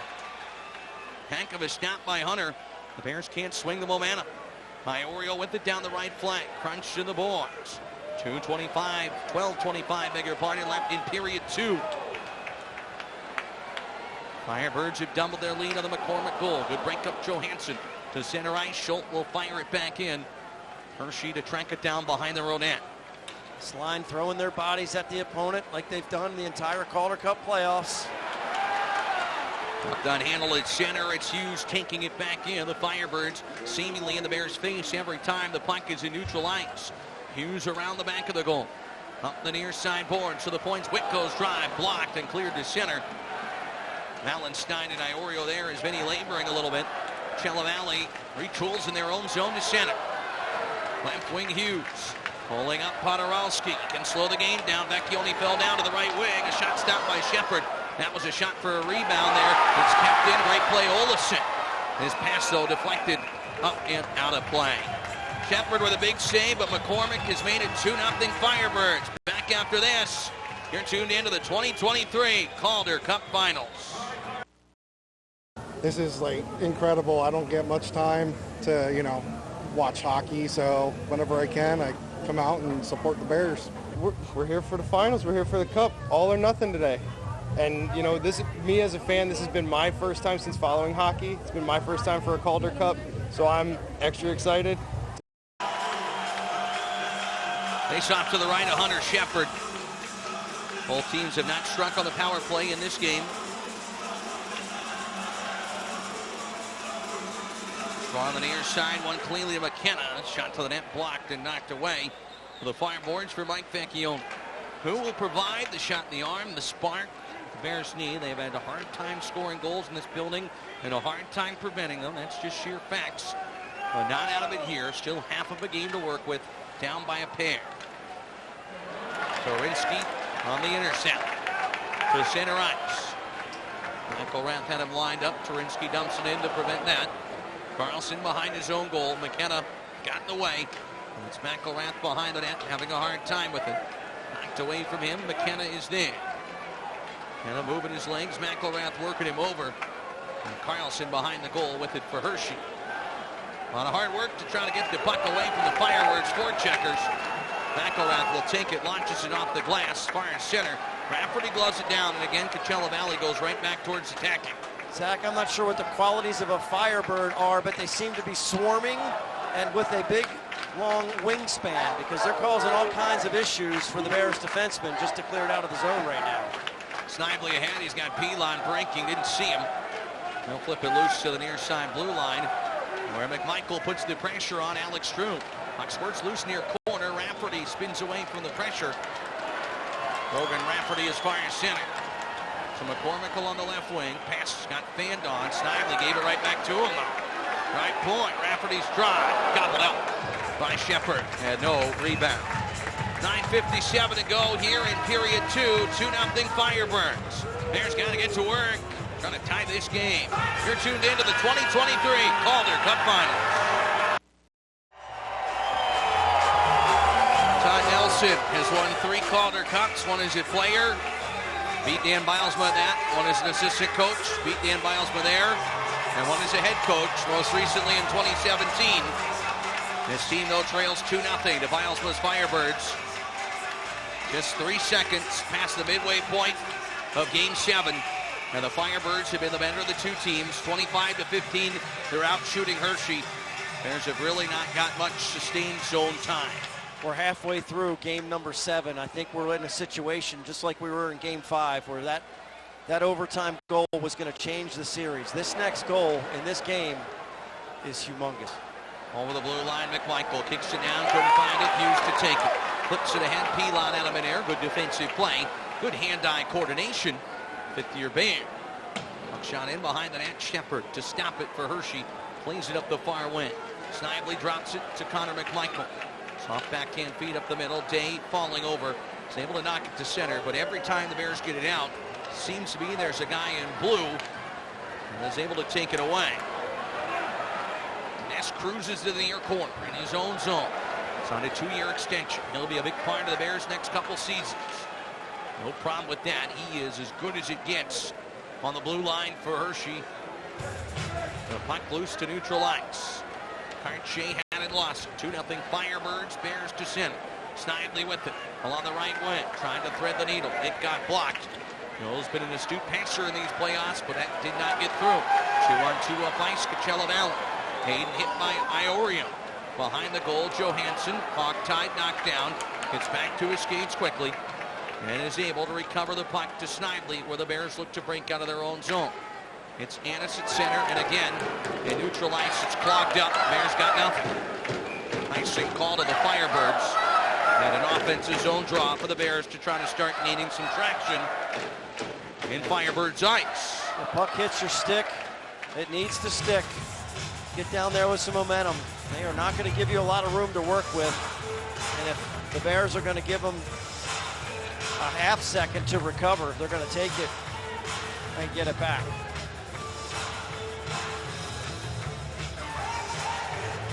Draw to Hershey. Good start there. Gabriel Carlson and lead to Protus. Bumped one to the net and deflected wide. McElrath churns it around the goal. Far wing boards for Annis. That pass handcuffed. Gabriel Carlson taken to center. Hayden trying to get three. 3 men around him. Broke it up. Nice job by Mac to get back. He circled all the way around the net and hustled to break up the play. Mop here to McElrath. Toward the net. Blocked away. The Firebirds paying the price in their own zone. Through to center. 3 wide over the blue line. McCormick pulls out. Looks for a lane. Has it in the slot. Snaps a shot. Standing blocker. Saves Shepard. Gloved down by True. Thrown in front. The Bears break it up. Annis escapes the pressure to neutral. LaPierre will just fling it in. Close enough to center. They'll say no icing. And the Bears are changing with 7:35 to go in period 2. Trailing 2-0 in game 7. Over the blue line. Hughes is in. Left pass saves Shepard. Crashing into the net was Ness. And a Bear tripped up. Another penalty. Dane taken down. There'll be a call on the Firebirds. Hershey getting another try on the power play. Ballenstein in offensively. Back of the goal. Down 2-0. Hershey to the man advantage with 7:18 to go. And they need one here. As I mentioned, the next goal in this game has such a big part in the finish. You cannot go down 3. You got to draw within 1. You don't have to get them all back at once, but you got to start chipping away, cut this lead in half. This is prime chance. Last time on the power play, the first unit that came out, first minute, they couldn't get it past the blue line. Kept trying to get to beat the forwards and got it chipped away. So let's see what they can do with McCormick sitting in the box. McCormick for the trip. Second Pillarot power play for the Bears. McMichael and Snively, 5 forwards. Morelli, Borgstrom, Vecchione. Looking for your first road power play goal on the Calder Cup Finals here in game 7. Down by 2. Not the start they desire. A draw to the Firebirds. They'll clear it the length of the ice. The Bears set it up behind their own net. McMichael had the goal in game 6. 1:33 in. He'll leave it to Snively. Drops to Vecchione with a lane up the middle. On the left wing side, a chip and chase for Hershey. Vecchione back of the goal. Cut off for the Firebirds. Bodied down by Snively. He'll try to set it up. Battle on the boards. It skips past McMichael. And down the ice, Torinsky chasing after him. But the Bears once again get it and try to regroup. 30 gone on the second power play. The initial execution was good to get it set up. They just couldn't keep it in the zone. McMichael tries the dump in away from the court on the near board. Schultz behind the net, pressured. Morelli is there to try to steal it away. Out of the pile, the Firebirds fan on it. The Bears have it.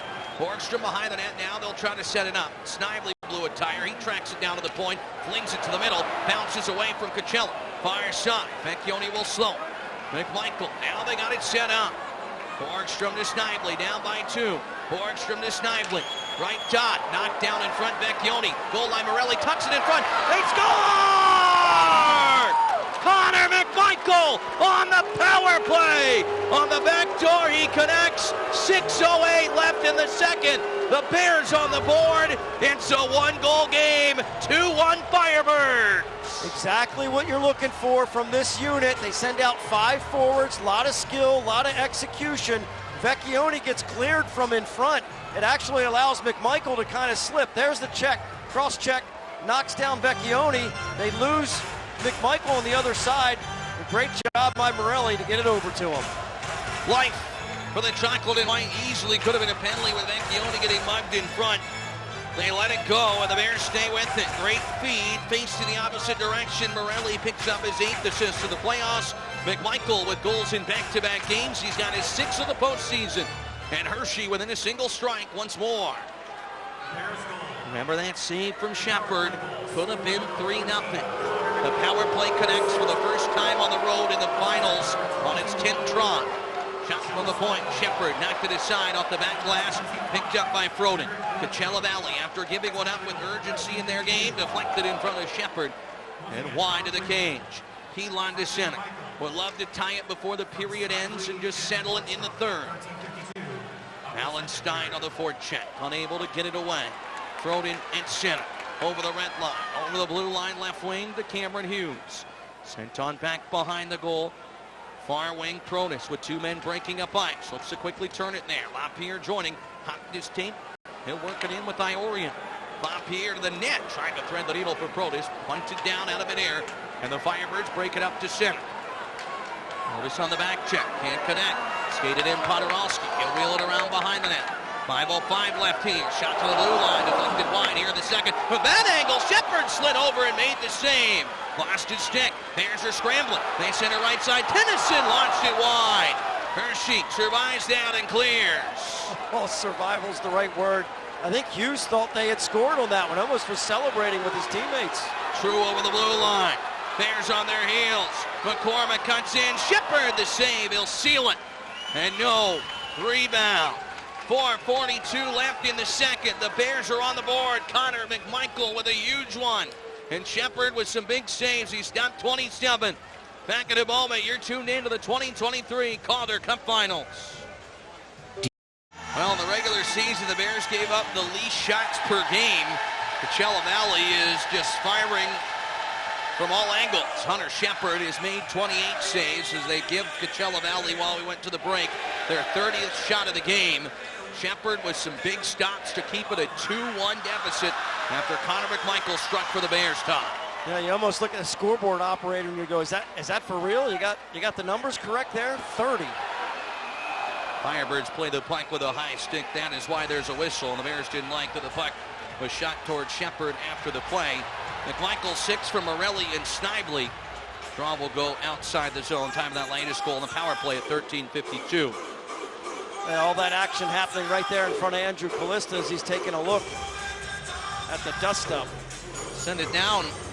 Nice sign to our third man on our crew. Andrew, check it in with you. Bears within 1. Guys, it jumped from the Bears during one of the last TV timeouts around the 10-minute mark.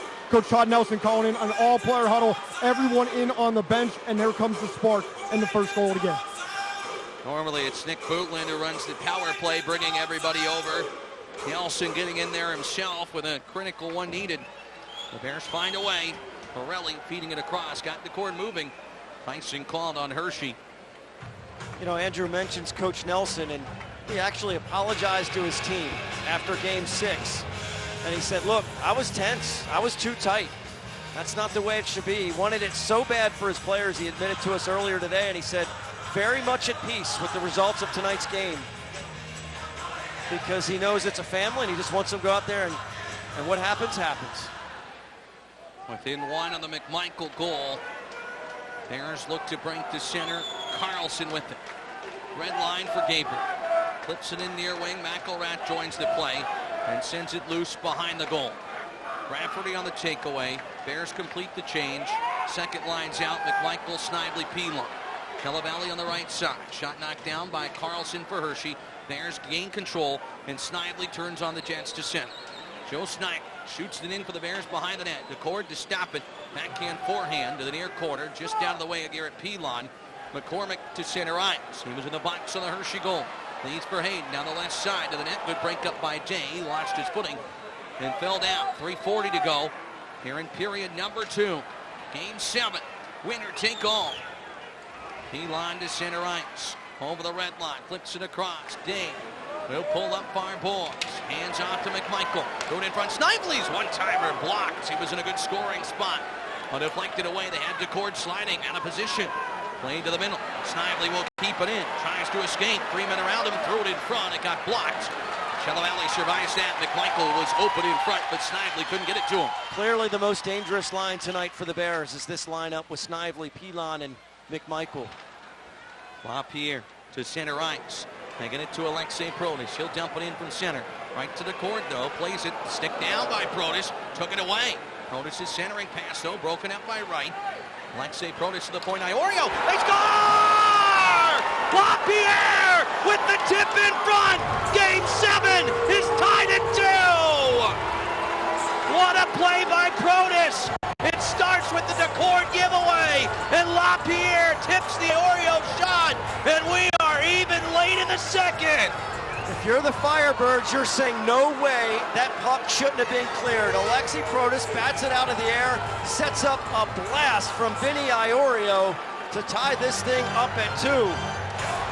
LaPierre right there with the tip. Man, just fantastic play all around by the Hershey Bears, and this place is shocked. Third of the playoffs for Hendricks LaPierre, and it couldn't come at a bigger time. Capitals top prospect with a redirect from one of their better prospects in Iorio. They come up big time, and we're tied at 2 here in Game 7 of the Calder Cup Finals. Despite being outshot 30-18, the Bears are back in it. We mentioned how well LaPierre's been skating all night long, got himself right in the perfect position. Now I get back here, right to Turinsky to right, good break up Johansson. Poked away Malenstein, center to center, numbers joining Hershey. Riley center over the red line, near wing Morelli, jammed up, tries to spin it loose. Broken up by Olesen, he gets tied up, no call. Firebirds work in, Hughes to the right, shot deflected wide to Shepard, off the backboards, Coachella Valley centers, in the slot, a drive, blocked by Hershey. Comes free, McKenna behind the goal. Bears once again survive a furious fight for the Firebirds in front. The game remains tied at 2. Iorio to the far side.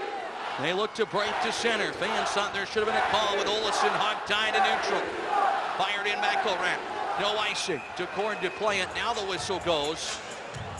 And was icing called very late? We'll see with 1:42 left. Well, you know what? If you question how much the Hershey Bears want this, how about that last block by both Malenstein and Mason Morelli, who both hit the deck to block it coming in. Coming up in our second intermission report, the Cup, it's in the building. Andrew Callista talks with the AHL Scott Howson about handing out the Calder Cup tonight. Plus, we'll have all of our final chat of the playoffs with the voice of the Bears, John Walton, and our second period stats.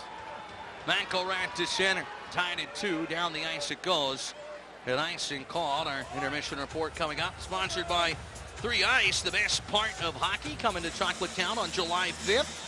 I went to that last year, actually helped work it, did some ice side commentary. One of the many great events that comes to Chocolate Town, USA. Got Hershey Park open 7 days a week, the all-new roller coaster, Wildcats Revenge, and hockey in Chocolate Town through June, and then because of 3 Ice in July, too. And how about Chris Bork returning to the place where his number now hangs up in the rafters? 90 seconds left in the second period. This is a whole new hockey game. Center ice, it's Frank looking to tip it in. Evans to take it in his own zone. You don't want to blow out. Game 7, you want a great hockey game, and you want to win it. And the Bears are right there. Puck dumped in behind the net, Gabriel Carlson. Far wing to Logan Dent.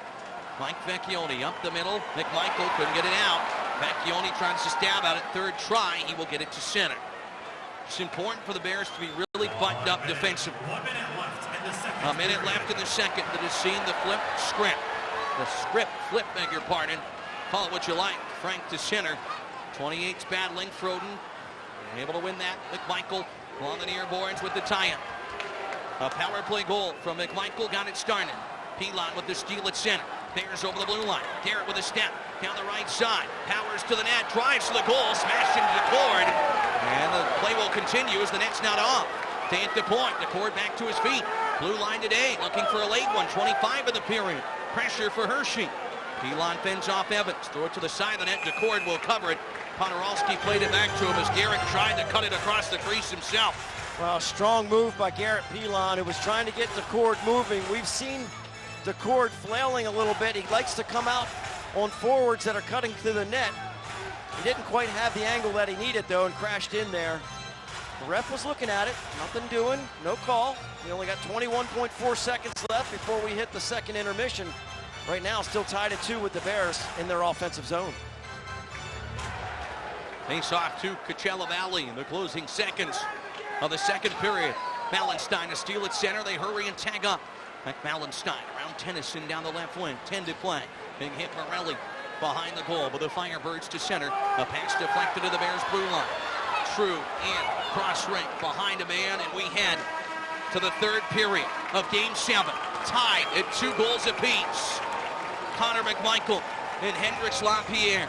2 players that are the future of the Washington Capitals, now representing the chocolate and white. Have the Bears even after falling down 2-0, going to the third period with the Calder Cup on the line. And if you've been paying attention at all to this Hershey Bears Calder Cup playoff run, this should not surprise you. Down 2-0, halfway through the game. Who knows what's going to happen? Well, Hunter Shepard. Sometimes the spark happens when you drop the gloves. In this particular case, a shorthanded goal possibility. Stones it, keeps it to a 2-0 game, and the offense has responded with a power play goal and then a tip in from Hendricks LaPierre. Bears are 3-0 when tied after 2 in the Calder Cup playoffs. Take a breather. Intermission report to come. Even in Game 7. Back after this, you're tuned into the 2023 Calder Cup Finals.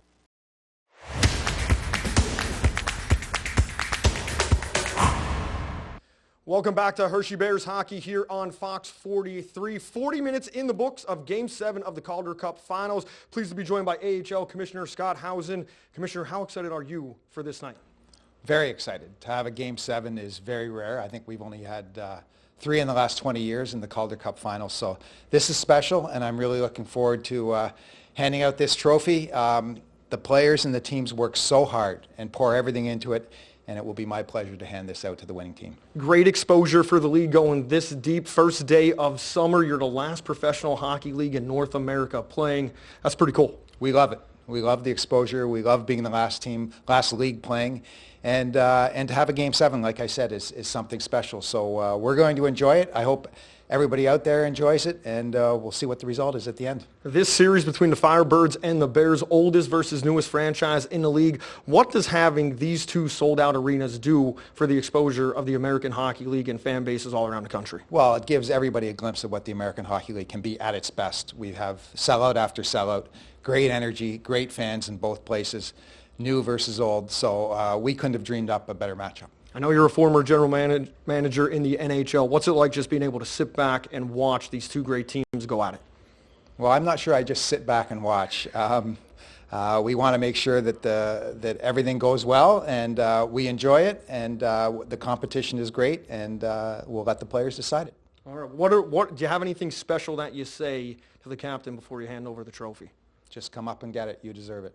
All right. Thank you very much, Commissioner. Really appreciate it. More Hershey Bears hockey here on Fox 43 coming up after this.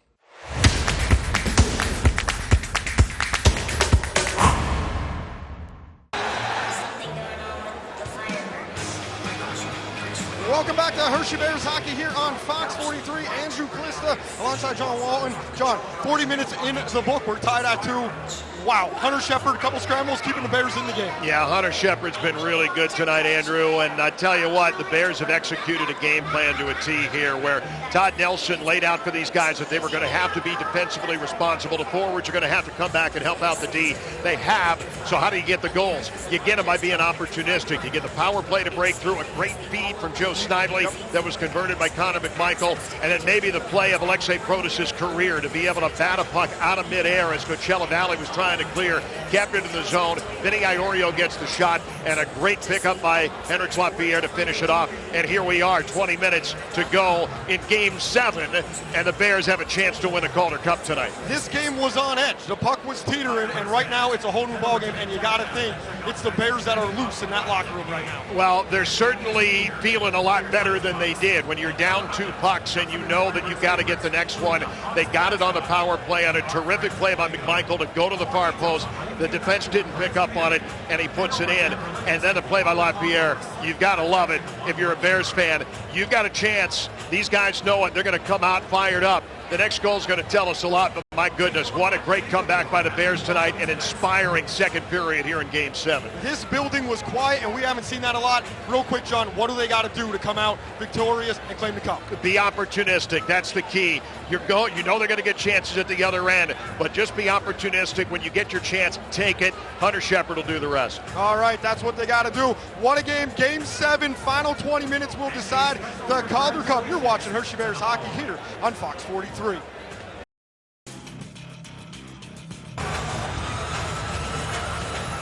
Welcome back to Hershey Bears hockey, and welcome back to our intermission report presented by 3 Ice with Todd Sadowski. I'm Zach Fish with you here.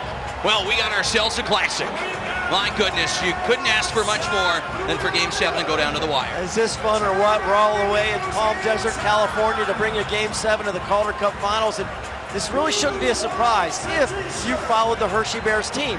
You got to believe in this squad. They've been down before and have come back against the Amerks in tough situations, and they've got Hunter Shepard. You called it, man. Remember that save on the shorthanded opportunity. We look at the stats here for period number 2 in the game so far. Shots heavily favoring the Firebirds, but the Bears have found their way. Hershey striking on the power play. Special teams could be the difference. Third period, 5-on-5 will start momentarily. But a reminder, our intermission report presented by 3 Ice. It'll be all overtime, all the time. Bears legend Chris Bork, his brother Ryan, too. 3 Ice return to the Giant Center on Wednesday, July 5th at 7, just around the corner. Enjoy non-stop 3-on-3 action with a buy one, get one free ticket offer. Just visit the tickets page at 3ice.com. Click unlock when redirected to Ticketmaster and enter code BOGO, B-O-G-O. 3 Ice, the best part of hockey. Third period, tied at 2, Game 7. Puck drop of period 3 is next. You're tuned into the 2023 Calder Cup Finals. The third period of Hershey Bears hockey on Fox 43 is presented by Pocono Mountain Visitors Bureau.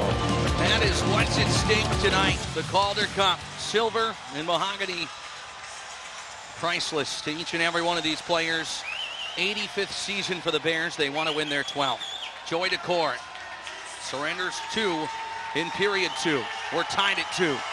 Defining moments, Zach. Defining moments. Which players are going to embrace it? Who's going to step up here for a defining moment in their ice hockey career?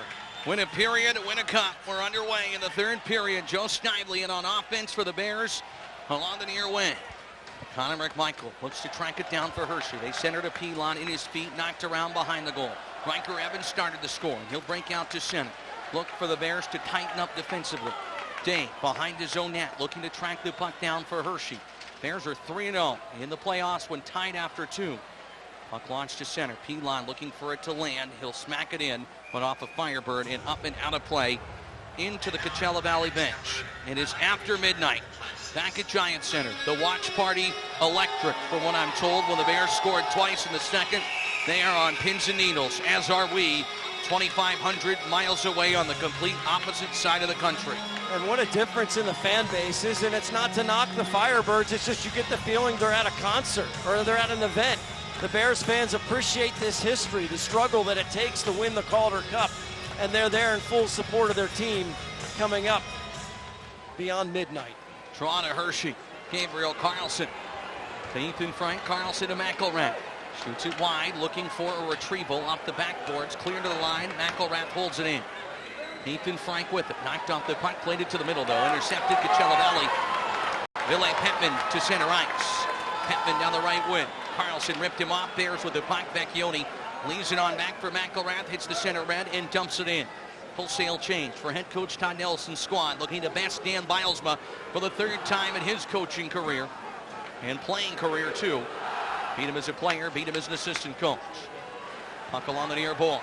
Bears defending. Hughes along the right wing, looking to draw the puck loose. Froden took a man Stick down. up high. Power play Hershey with a chance to take the lead. 1:20 into the third. Stick infractions have been called the entire series. The stick comes up. This is an easy call. No debate. And the Firebirds know the Bears have a chance to come all the way back and take the lead. Froden sits down, and the pressure's on the home team. It took them a while in their second power play to get it set up before McMichael cashed in. Now they have a chance to take a 3-2 lead. Froden off. High sticking. Killer off power play for Hershey. Great start. They win it though. And Snively missed it. Spoke too soon. Under a stick back to center. Okay, this unit, second time around, Zach. Very good. Very good first minute. Morelli at center. To Mike Vecchione. Taps it across to Snively. Weaving and winding his way over the red line. Flubs it past to the near side. Morelli wanted to get it in, but quickly converged upon. They'll have to begin anew in their own zone. Bears were calm today. They're calm here on the power play, but looking to strike. Puck worked in on the far side. Laid up to the blue line, but offside called on Hershey. It's a shame that they had potential twice there.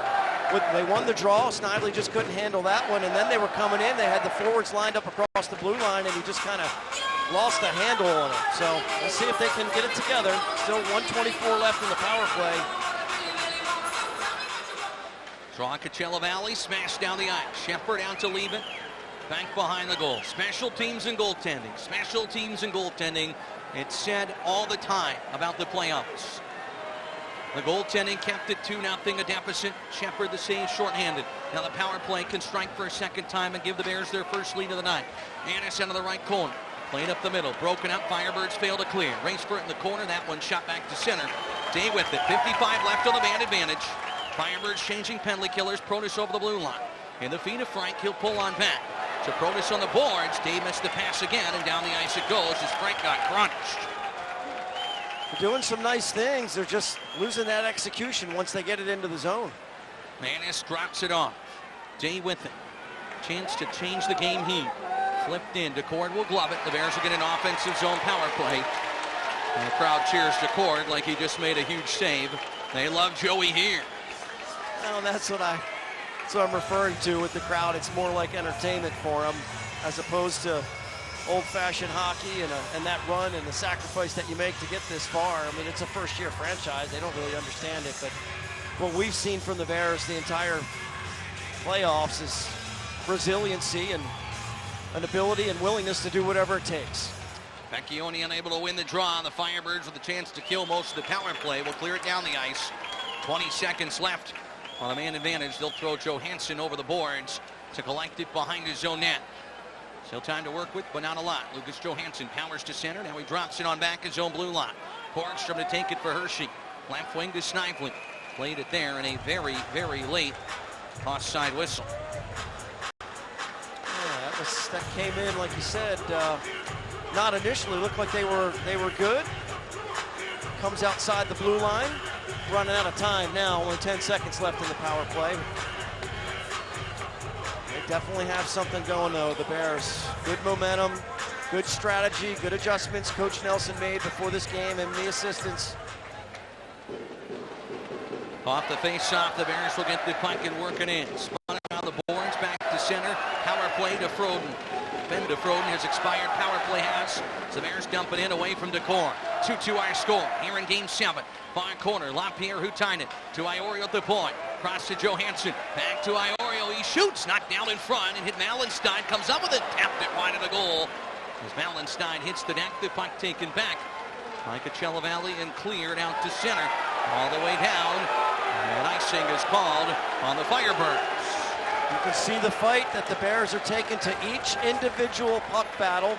Beck Mallenstein gets in front and just slides it past Joey DeCord. The forward had fallen down and given Logan Day a chance to have a clean look at the net. hit Malenstein initially, and then he did a nice job fighting in front. Face off to the right of Decord. 16-16 to go. 2 shots for the Bears this period, none for the Firebirds, but they can't strike on that third power play. The game remains tied. Jimmy Schultz from out behind his own net.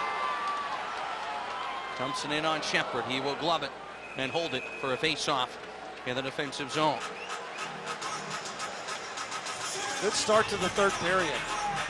They're buzzing around. We've seen some guys for the Bears that certainly look faster tonight, on more equal footing with the Firebirds in this Game 7 than in Game 6. Drawn to the right of the goaltender, Hunter Shepard. Off the face-off. Podorowski unable to win it. Who will be the hero here? Deep in front. He can really gun it. Far side, Vecchione. Back to Fred. Tied up. Good defensive play. Rafferty stepping up his McElrath. He's been in tight a ton, using his big frame. Tough to contend with. Vecchione around the boards along the near side. Paddling along the near wing. Trying to dig the puck loose. Fans grumbling for a penalty. That's just good hard hockey in the playoffs. Cleared down the ice. Gloved down by McElrath. Will be a hand pass if anyone but him touches it. Hershey. McElrath tied up. Brought in and taken away. Gabriel Carlson. And center ice. Garrett Pilon. Room up the middle. Over the blue line. Cuts to the right. Steps on in. Tried to center it. The cord knocked it away. Hungry on it. Snipely. Plays left point. Nasty shot. The cord. The save. Rebound in front. Clear to the line, not out. Day keeps it in. The Bears threatening here. They center. McMichael across to Nassibin. Out of his reach. Traffic in front of Decor. McMichael to the goal. It bounces wide. Backhanded to the net front. Underneath the body of a Firebird. Snively comes up with it. Bears have him on the rope sheet. Trying to take the lead. McMichael to Snively. Swings it back to Nass. He'll shoot. Deflected wide to Decor with Pilon in tight. Day scampering after it. Holds it in. Intense pressure. Day's shot never made it through. Squirts free right side boards. The Firebirds bending. But they do not break. It remains tied at 2 after great work by Hershey. Snively to dump back in. Bears are changing. Well, they come close to taking the lead there. Snively, Pilon, McMichael. Got the Firebirds on their heels every time they're out there. And his far side, just out of the beach for Protis to the middle, though. His pass given away. McKenna to center. First game since June 1st. McKenna to right. Shot deflected wide. Johansson got in the way. Good work by Lucas Johansson to prevent the puck from getting to the net with 14:05 to go in the third period. Tied at 2. Game 7. Calder Cup Finals. The last pro game in North America this year. Protis looking to clear it. Give it away. Petman will take it. Good back check LaPierre to intercept. The Bears will clear it. Tenacity, grit, determination, and heart for Hershey here in the third. McElrath in his own zone. To Gabriel Carlson to center, intended for Malenstein. Hayden got in the way and took it back. Firebirds into Hershey territory. Backhander over the head of Shepard. Ricochets around the boards. Picked down Morelli. 3 wide to center. The Bears have it. They dump it in. Morelli first on it. Backhands it on goal. Decord got a piece of it with his left shoulder. What a play by Morelli. Great save by Decord. Puck loose behind the net. Whitcomb bodies up Morelli. They used to be friends. Not anymore in this series. Crafty move from Morelli, and we're starting to see the Hershey Bears impose their will. Does anybody else think this looks like the games at Giant Center? McCormick, though, he's a game changer. Todd Nelson called him their engine. Knocked down to the boards. Fans want to call, none coming. Frank to center, speeding in, down the right wing. Deep in Frank to the net, rolls off his tape, wraps it in front. They can't finish. Borgstrom, he couldn't finish as well. The cord was down and out. The Firebirds survive a furious attack from Hershey. Another chance the Bears just missed. Borgstrom to center. Frank centered it. It was overskated. Firebirds in down the left wing. Shepard a blocker save. Johansson a good reverse check. Puck comes free to the point. Johansson battling behind the goal. It's Lynn with it. Parks it behind the goal. Interchanging there. 12:23 to go. Here in game number 7, the fans are standing. Wrap around on Shepard. Taken by Snively. Trying to get it out. Stolen away. What a play, Podorowski. Now it's the Firebirds with pressure. trying to take the lead. Evans with a spin move around Borgstrom to the net front. He got knocked down. A sliding Johansson. He got the puck first. We play on again. Fans are furious, but the Bears break it to center. Now they survive an attack. What a game 7 this has turned into, Tom. Bodies are flying everywhere. Everybody giving everything they have, sacrificing it, and we can see the tone from the officials. They're letting each other battle physically. Steal by the Bears. Pilon took it down the left wing. Tried to center it. Blocked to McMichael. He'll pull back. Break for the Bears. McMichael across Pilon. Down low on goal. Rebound. Tap wide. Oh, the net was empty for McMichael. How did that one not go? Went for the extra pass. It was there. Just didn't get through. Tennyson at the point. Wide of the net. Fans chanting Joey. He's thanking his lucky star. Snively wins a puck battle at center. This game has gotten frantic. Another steal, Pilon. Knocked away from him, back to neutral. 11:05 left in the third. Shots are 33-23 in favor of the Firebirds, but we're tied at 2. Physical and frantic, and the Firebirds better respond to it because the Bears are buzzing. Cartier lost it. Stolen by Hershey. Back to center. Jimmy Schultz with it. Now to Cartier at his own blue line. He'll start it ahead, and the rookie dumps it in. Shepard stays at home with the net. The puck deflected up and out of play. What a third period we have. Somehow, some way, this game remains tied at 2. Take a breather and be back. Game 7. You're tuned into the 2023 Calder Cup Finals. We were there when they won in 88, won 12 straight. So this would be right up there with that. It would be awesome. And they can do it. They can do it. They just need to want it more. Let's go, Bears! I love it. Go Bears! Game 7 tied at 2. Glorious chances for the Hershey Bears. They are on the cusp of taking the lead, but it remains even. Connor McMichael just missed a tap in. They had the cord. They had the scrambling Firebirds hemmed in their own zone. Keep a watch on Pilon, Snively, McMichael when they're out there, and Ethan Frank. If Ethan Frank's going to get some room and some space, he's either going to draw a penalty or he's going to score. Schultz, the defenseman, in on nets. Knocked away. Good job, Day. Gets back. Hershey takes it. Up ice they break. Logan Day with the puck for the Bears. Skating wide to the right side. Day in front. His pass got blocked. He'll fall back now as Whitco to Cartier. Bears have 4 guys back. They create a turnover as Day throws a hit. Send it ahead. Morelli trying to break over the blue line. Morelli's in. Right pad save by DeCord. He kicked it out. Morelli had to hurry, and DeCord with the aggressive challenge. Borgstrom on the steal. Here come the Bears again. Borgstrom tied up. Trying to get past Lynn, who caught up to him. He had more traction. Lynn to center. Left to right, the Firebirds dumping in. 9:50 left here in the third period. Iorio struggling with the puck. With a helper in this game was a bit out of his range. Rafferty will keep it in. Beneath the goal line, Lynn looks to center. Coachella Valley is a quick strike team. They have it behind the goal. It's Alex True, far side. Point Evans, not in his shooting lane. Lanny lost it wide up the backboards. Good work there. Borgstrom to take. Borgstrom calmly to Iorio at center. Vinny Iorio galloping on in. Down the right wing, he shoots to cord the glove save. He'll hang on. Love that shot to be on the opposite side of the pad. But a chance nonetheless in an offensive zone draw when we return. Fans chant DeCord's name. The Bears want to beat him once more. We'll step aside. Game 7 is tied at 2. You're tuned in to the 2023 Calder Cup Finals. In the second period, they tied it at 2. In the third period, they're knocking on the door. 9:20 left. And they're letting him play here. Bears, Firebirds, tied at 2. Here in Game 7 of the Calder Cup Finals. First Game 7 since 2018. Pilon off the draw. Launches his shot wide up the left boards. Nashville trying to keep it in. The former Golden Gopher gets it on back behind the cage. It pucks in front. DeCord will fall on top of it. Zach, you ever seen a fight where the guy that initially comes out in the flurry punches himself out? He looked like he's got everything going down, and then the Bears just take shot after shot. Hunter Shepard, barrage, all of a sudden lands something. Maybe that's the save on the shorthanded opportunity. They score, they strike, they start to point them out, and here they go. They got the momentum down the stretch, and they look fresher. Off the draw, Garrett Pilon. Tripped up, penalty call again on Coachella Valley. The stick infractions have been called all night. Rafferty to go, and a chance to make it 3-2 again with 9:04 left. It doesn't get any bigger than this. Now that's just lazy and tired defense.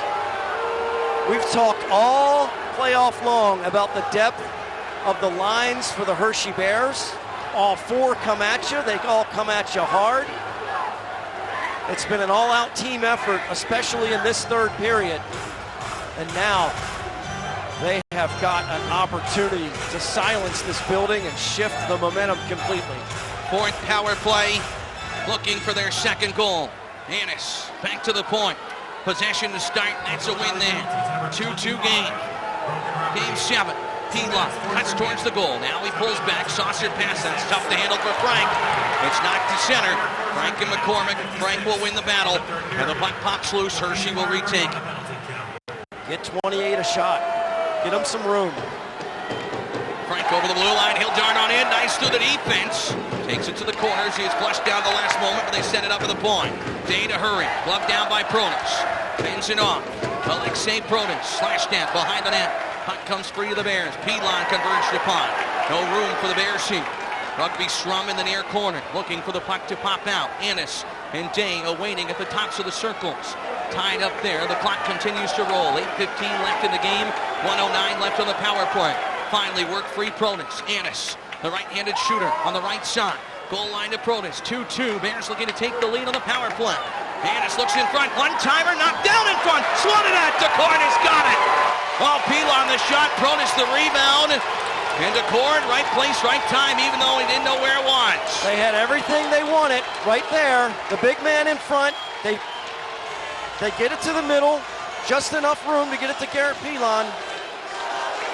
Pronis on his forehand. Just can't get it to lift it over DeCord. Nice job covering up by the fan favorite, the goalie. Borgstrom needs a draw win here against Pentman. 55 on the power play. Tied up, Coachella Valley to take. And cleared softly down the ice. Shepard to leave it. McMichael to handle it. Bears to break to center. Michael ahead. Don't overthink it if you're Hershey here.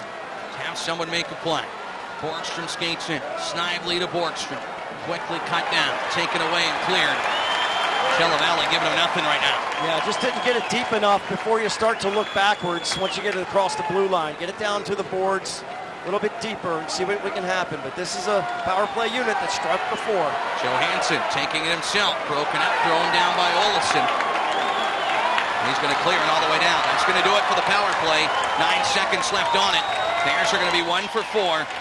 And you hope these opportunities will not come back to bite you that you couldn't strike on. More evidence, it's going to be a scrum down the stretch. Good work on the dump. Sutter to take it. Back to the point, Malenstein. Pass off the stick of Sutter. He couldn't get it. Rafferty with it. They'll break to center.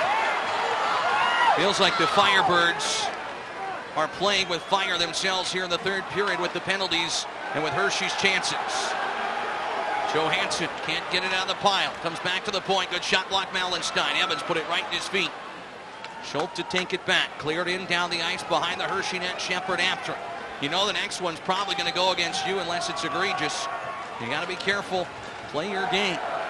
Gabriel Carlson. Good headman pass. It's LaPierre to take it. He's played great tonight.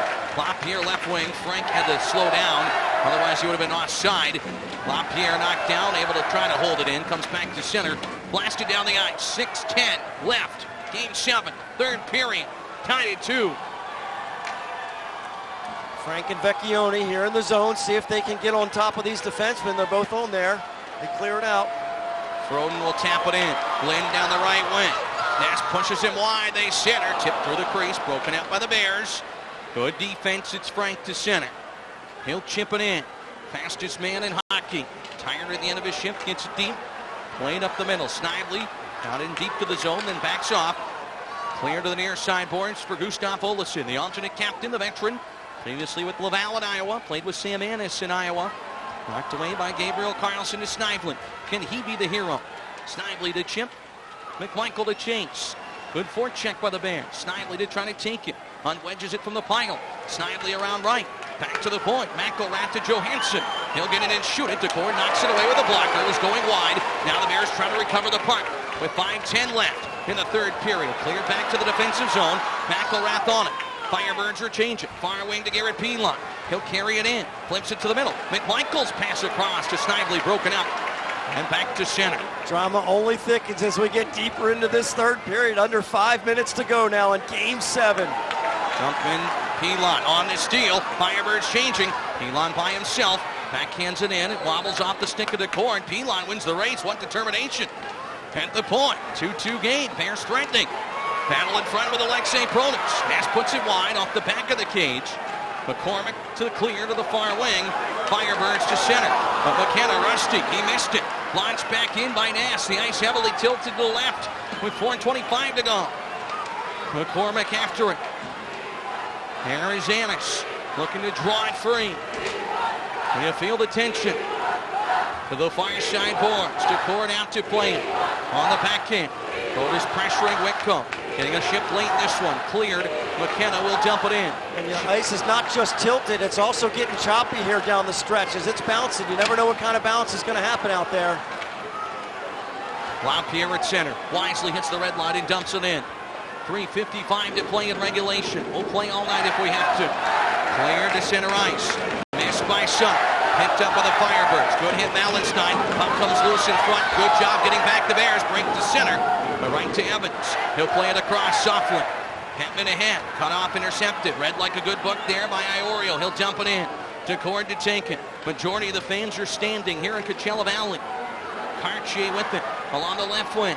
Under 3:30 left. To Rafferty. He hits center. Around the lip of the boards to the far side. It's Iorio. Having trouble with Petman. Iorio, second attempt to the corner. Bodies up. Puck comes free. Johansson leads for Shepard. He will cover. Woo. 3:13 left in regulation. Be back in a moment. What a Game 7 here in Coachella Valley. You're tuned into the 2023 Calder Cup Finals. What a ride this season has been, and we're not done yet. 3:13 to play here in Game 7 regulation time. We've seen overtime won by Hershey twice in this series. Can the Bears end it before that? Shots 33-27. They've been buzzing around, but haven't got much to the net of DeCord of late. Off the draw. Firebirds win a Schultz chance. Blocker saves Shepard. Battle in front, won by Hershey. He'll break free. Shepard on point again. Pilon over the blue line to the goal. DeCord kicks it out to the near wing. Simon didn't know where it was. He stood there, and it's picked up by Froden the other one. Jesper Froden, far side. The Firebirds like to stretch it out board to board. To the point, Riker Evans. Flips it in. McElrath, bigger, stronger. Took it from Hughes for a moment. Now they battle again. Comes free to the near wing. Snively with it this line, getting a ton of ice time. Pilon will curl on back with 2:35 to go. And I like that shot from Pilon. Low and hard at Joey DeCord. Create a rebound opportunity. Puck in front of the penalty boxes on the near side of the ice. Chopped in behind the Bears net. Logan Day is after it. Rims it up the boards. Needs help from Frank. He'll get it. Guns it to center. Off the tape of Vecchione. Going to handle it cleanly. It comes back to neutral. Nest to Vecchione. Onside over the blue line. Frank down the left wing. Looking to get to the net. Backhands it on goal. Matt saved DeCord. Vecchione tripped up. They'll let that one go this late in the game. Not a surprise. Lynn to center. 2 minutes left in Game 7. Tied at 2. Cole Lynn along the near boards. Tries to get it to the net front. Broken up. Good work. Hershey Borgstrom to center. Frank with it with Alexei Protas, who's fresh. Protas taps it in. Trying to go wide around Olesen. Two big men collide. Coachella Valley with possession. Fumbled up the boards. McCormick looking to clear it. Turned it back to Olesen. Pressured by Annis. Got it to the red line. Cut off by Johansson. Bears trying to work it ahead. 90 seconds left in Game 7. Protas in offensively. LaPierre after it. Can't get there. Protas pins it along the boards. Knocked it down once, but not twice. Cleared to center. 120. Johansson in his own zone. To LaPierre, who deflects it in. DeCord out to play it. The Bears are changing. DeCord behind his own net. Tennyson missed it. Ran into the referee. LaPierre just could not get it away from him. clear back to the Bears line. The deeper we go into this game, the next goal is not just dramatic, it's historic. A game 7, now under a minute to go. Allenstein over the blue line, less than a minute left. Hetman broke it up, cleared to center. Knocked back down and cleared away. Riley Shunner with it, the Calder Cup on the line. Do the Bears have a late one in on the far wing? Chop behind the net, DeCord won't be able to play that. Schultz is there, up the far wing to center again. 35 seconds left. The Bears want to tag up and re-engage. Nass with the dump in. DeCord will stop this one. Handles it behind the goal. Pass missed the mark. Nass will be able to keep it in. Around the goal again. Cord stops it another time. The Bears are changing. 20 seconds until overtime. Center ice road. Pops it to the Bears line. Day checks the clock and looks to turn it up ice. Far wing to Pilon. Overskated it. Snively gets it back. 12 seconds left. Nass at center, looking for one last shot. DeCord can't stop it and hit him in the back of the leg. He can't find it. It's loose behind the goal with 5 left. He poked it to the corner. Bears looking for one last shot. They will not get it. And game 7 of the Calder Cup Finals is headed to overtime. Wow. Why not, right? Why not? We've come this far. Let's just keep going. Let's just keep going. And to show you what kind of domination the Bears had in that period, only 4 shots on goal from Coachella Valley after putting up 30 on Hunter Shepard in the first 2 periods. Total team effort. It's what we've seen all season long from the Hershey Bears. Outwork your opponent from top to bottom, lines 1 through 4. They'll take a breather and we'll see what they come out with. But the next goal, the building's going to either explode or the Hershey Bears are going to be the Calder Cup champions. Get some caffeine and stay up with us. 12:33 back east. We'll step aside for 2.5 minutes. Overtime of the Calder Cup Finals. Game 7 is coming up. This is what you dream about. Back after this, you're tuned in to Hershey Bears hockey.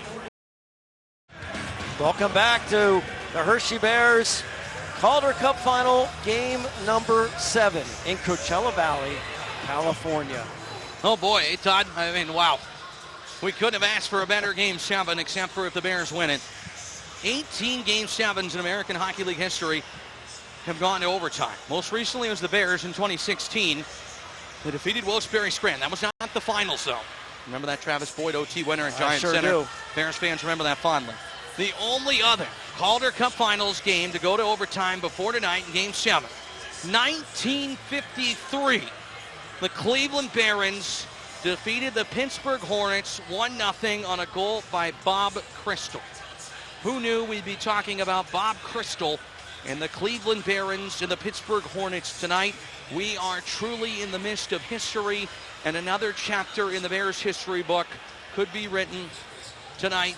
Who could be the hero for this Bears team? They had a fantastic third period. So what is that, about as often as Halley's Comet or something? I mean, every 70 years? It's pretty crazy. But look, to talk about the hockey, I made the analogy of a boxing match, right? A prize fight. And the Bears just took the body blows. They took the punches. They hung in there. And they simply looked to be the better team, and they imposed their will and their style on the Firebirds there in that third period. They were all over them. And if you're a Coachella Valley fan, you're feeling really fortunate that you even made it to regulation, because the Bears had opportunity after opportunity to put that third goal on the board. But we've seen a lot, and I mean a lot, of 3-2 wins from the Hershey Bears. Step aside, another 2-minute, 30-second break. Overtime is coming up. Winner take all. Game 7, Calder Cup Finals. A goal that will last a lifetime for someone. Back after this, you're tuned in to Hershey Bears hockey. If you're just joining us and you're up late, you're in for a heck of a finish tonight. What a game. Game 7, Calder Cup Finals. Firebirds led 2-0. Riker Evans, Max McCormick, 24 seconds in the second. It looked like the Firebirds would do what they have done in this building all playoffs long. Blow a team away. But the Bears battled back. McMichael on the power play at 13:52 of the second.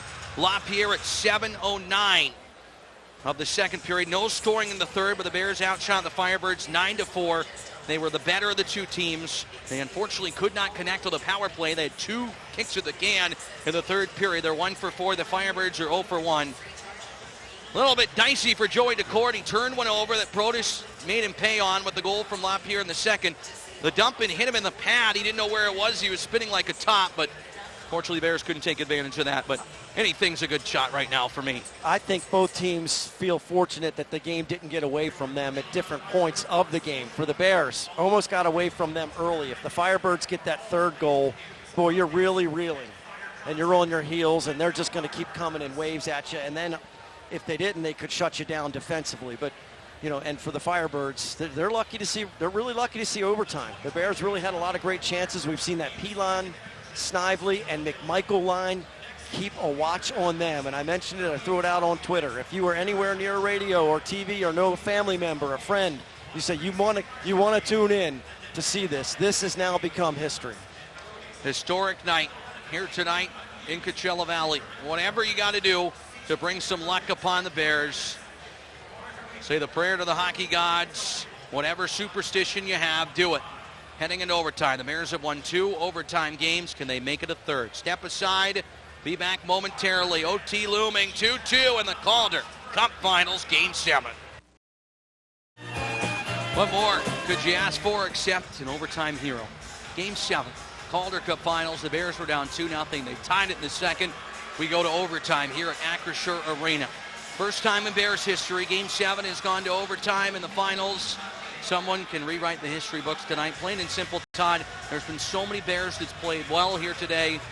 Who's going to be the hero? Well, first off, I'm gonna say you said everybody should do their part, right? To give some luck. The jacket's off. It worked in Game 5 for overtime. You requested it. I'm fine to do that.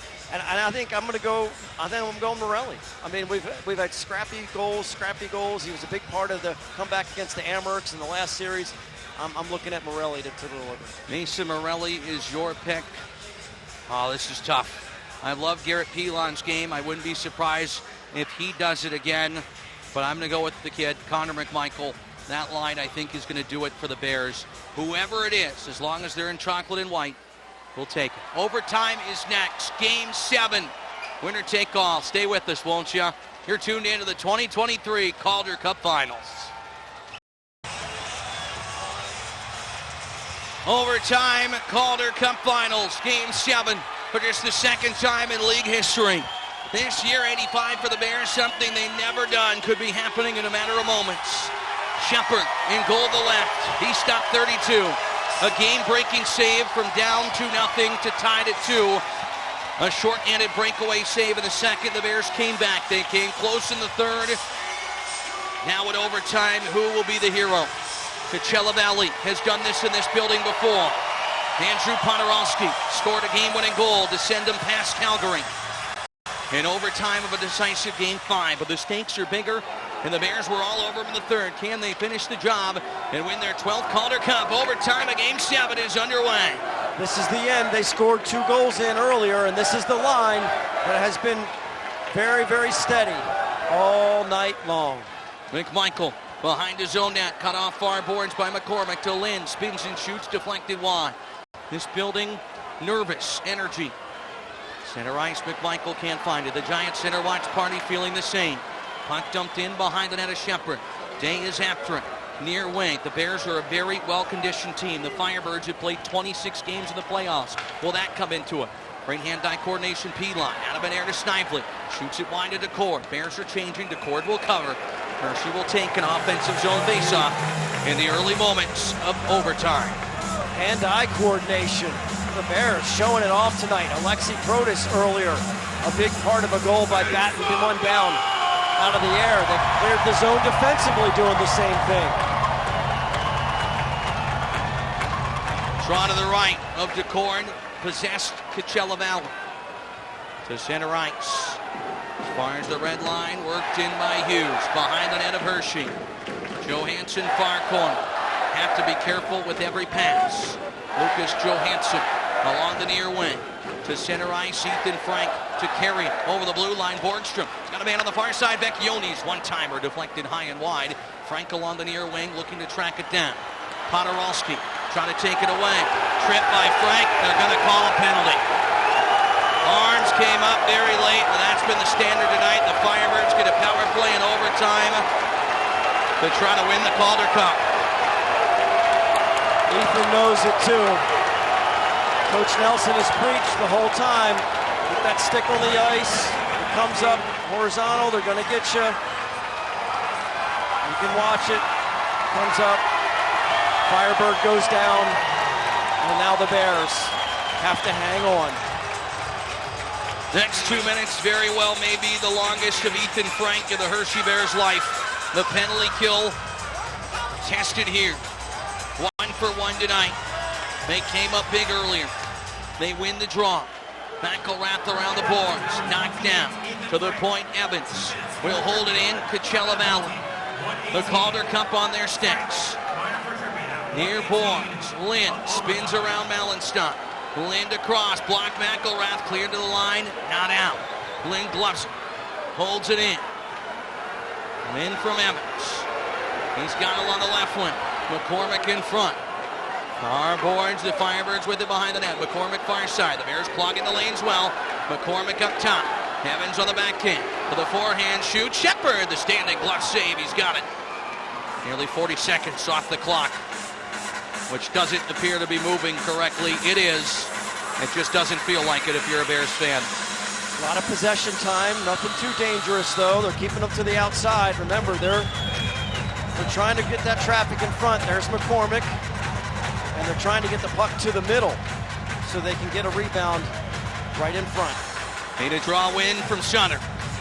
Hunker down in the circle. One Coachella Valley. To Evans at the point.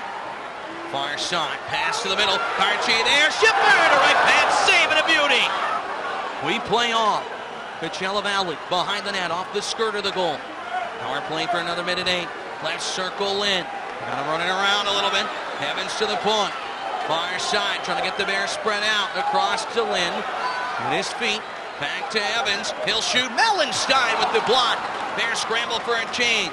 DeCord way out of his net. Tells his teammates to come back to him. Both clubs change. Got to be careful with your changes. Joey DeCord had an assist the other night in that situation. 3 in the playoffs. Firebirds over the blue line. Penalty kill down to 38 seconds. What worked by Hershey so far? Iorio tied up with big Alex True along the near boards. Looking to draw loose is McMichael. He'll take it. It's Pilon off a body. He clears it down the ice. 25 left on the power play in overtime of Game 7 for Coachella Valley. As Frank looks on. Firebirds will set it up and break out of their own zone. McMichael, McElrath, Pilon. Biggest kills of their life with Gabriel Carlson. Worked into Hughes, hit hard by Gabriel Carlson. Puck underneath the body of Hughes. Everyone trying to dig it out. 3 seconds left in the penalty. The Bears have killed it off, but the Firebirds still have it. Frank is back trying to get in the play. Truel on the right wing. Looks to the net, shoots, and Shepard with a glove save, and the Bears have killed it off. They get fresh legs out. New life with 16:34 left in overtime. They survive. Ethan Frank skates right past Hunter Shepard. Says, thanks for picking me up, Shep Dog, and he's staying out on the ice. 28, a little extra motivation to make something good happen. The PK unit does its job. We're back to even strength. Borgstrom against Hayden now with Wright ejected from the circle. 50-50 puck bounce. Spit back out to the Firebirds. Shepard, a blocker save. He's dialed in now. Harris will clear it. Dade as far as center. Firebirds with some momentum here. John Hayden for Coachella Valley shoots it in behind the net. Tay hit the boards. Puck comes to him. He really calms it down. Up the right wing. Frank lifts the stick. It gets to center. Good work. Getting it away from Carson Turinsky. Shepard will glove it down. Plays it to center. Stretch it ahead. Frank nearly a breakaway, but just a bit too far. DeCord out to play it. And Joey DeCord saves the chance for Frank. But a steal by Borgstrom. Ethan Frank in the slot. Cuts in. Tapped away from him. Could not get the shot off. Break there, Coachella Valley. That's a dangerous spot for Ethan Frank to have the puck. Now a steal by Wright. He'll bring it into the middle. Coachella Valley dispossessed. Iorio to take it back. Bears to calm it down. Yeah, I thought we had Ethan Frank in a spot where he could let go of one of those wristers. The Firebirds answer.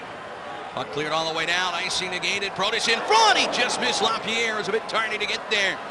Hannes after it. Broken towards center. Hannes takes it away to Lapierre. Starts the Bears ahead. Alexei Protas. DeCord out to play it on the backhand. Lapierre can't get it. Comes to Johansson trying to shoot it to the net. Hetman will take it away. Overtime. 15-15 left in it. Stick goes flying up in the air of Hetman as he ran into a Bear. Whistle and a hand pass called And a face-off at neutral on the logo at center with 15:09 left as the drama intensifies. This series is almost 2 weeks old. Every game won by the home team. Almost feels like a tale of two cities and a tale of two series. The Bears swept at home, all one-goal victories, 2 in overtime. And the Firebirds cruised here, outscoring the Bears 14-2. They find themselves in a battle on home ice. Todd Nelson's a winner. Todd Nelson wanted this for his club badly. He got the shot down, but McCormick over the blue line. Down the right wing, he fired it high and wide. Max McCormick on his tape, he's dangerous. Snively the other way. Knocked back down by Evans. Can't have that again. Evans on the dumper. Shepard out to play it. He's not decored, but handles it behind the net. On the near wing, Pilon looking to clear. Backhand pass up the middle, a good one. McMichael a step down the right wing. McMichael cuts to the middle. Connor McMichael spins and shoots. Stick save to Cord on a shot from the left circle that was easily handled by the Firebirds backstop. Played to center. Lind across. Far wing McCormick. Skates in, cuts back and shot it. Deflected. Nass up and out of play. A savvy play by the Bears' elder statesman on the backhand. So much experience as a blue liner. Knew exactly what they wanted to do. Wasn't faked out by the quick stop and shoot. Is able to get a stick to deflect it up high and out of play. Can't imagine what's going on at home. Incredible how late it is. Everybody watching at home at 1 o'clock in the morning, hoping the Bears can end this thing. Off the draw win, Hershey has it. Mason Morelli. The final dance in the desert. In overtime here for a championship. Morelli took a stick up high, holding his mouth. Puck dumped in behind the net. Iorio with it. Handles it up the left wing. Hughes intercepted it. The Bears will get it back. Morelli to center, chugging along down the near wing. Chips and chases. Pass Whitcomb. Schultz behind the net, lined up. Got it up the boards to his teammate. Firebirds to center. They're trying the right wing. Podorowski in on Day. Got around him to the net. Couldn't put it between the legs. Cleared away. A highlight reel play, nearly won it. Firebirds still with it. Bears scrambling here. Throw in left circle. Cuts the middle. He launched it wide. Hershey needs to get it out. Schultz will hold it in, but not for long. Sutter to take away and clear as far as the red line. The Firebirds turn it right back. Broken up by Sutter. Can't get it. Hughes in front. Day to take it. Hershey again surviving the threat. Frank to Vecchione with speed. Cuts in and shoots underneath the right pad of DeCord. He's got it. A knuckler that nearly snuck in. That was an underrated attempt from Mike Vecchione as he slides to the right side of the ice and tries to go far side. Joey DeCord just gets the right pad out there. Might even have hit the skate and stopped. That was really close. That reminded me of Brian Pino's Game 5 winner that was partially deflected against Bridgeport in 2019. Vecchione nearly the hero. 13-21 in overtime. Draw to the Bears. Johansson at the point. Walks the blue line. Throws it behind. Borgstrom on it. Bears swarming like bumblebees here. Behind the net. Ethan Frank with it. Can he be the hero? All the near boards. Hit hard. Got it to Vecchione behind the net. Tied up there. Borgstrom first on it. Bears maintain possession. Vecchione in the corner. Hit again. Frank is there to Vecchione. Down the left side. Comes to the blue line. Ness. Cross to Johansson. Felt the pressure. It's taken back to center. The Bears will dump it back in.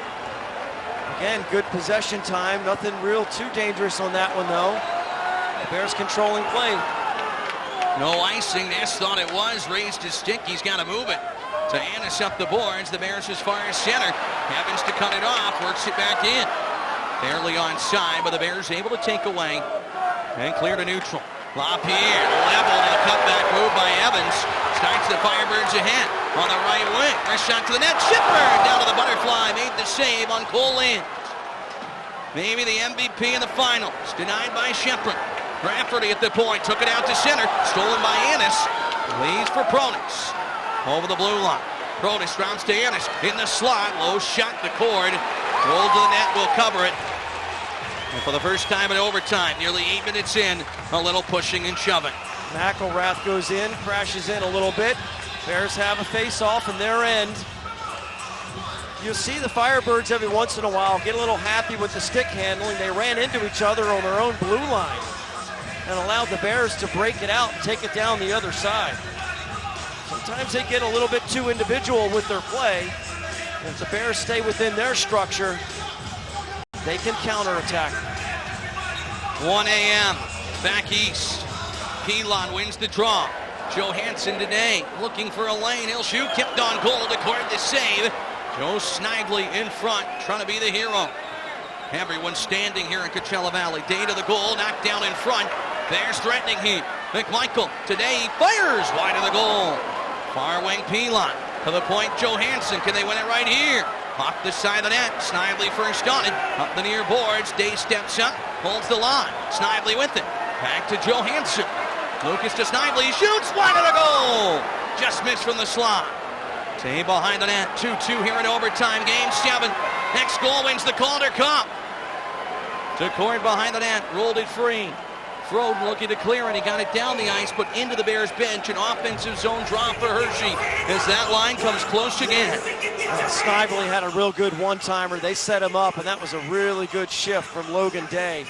Stepped up when he needed to keep it in the zone and create a couple more chances. Saying it would hit a Bear. Or no, they're going to keep it inside the zone. Where's the draw going to go? Looks like it's going to go to neutral. Bears disagree with that.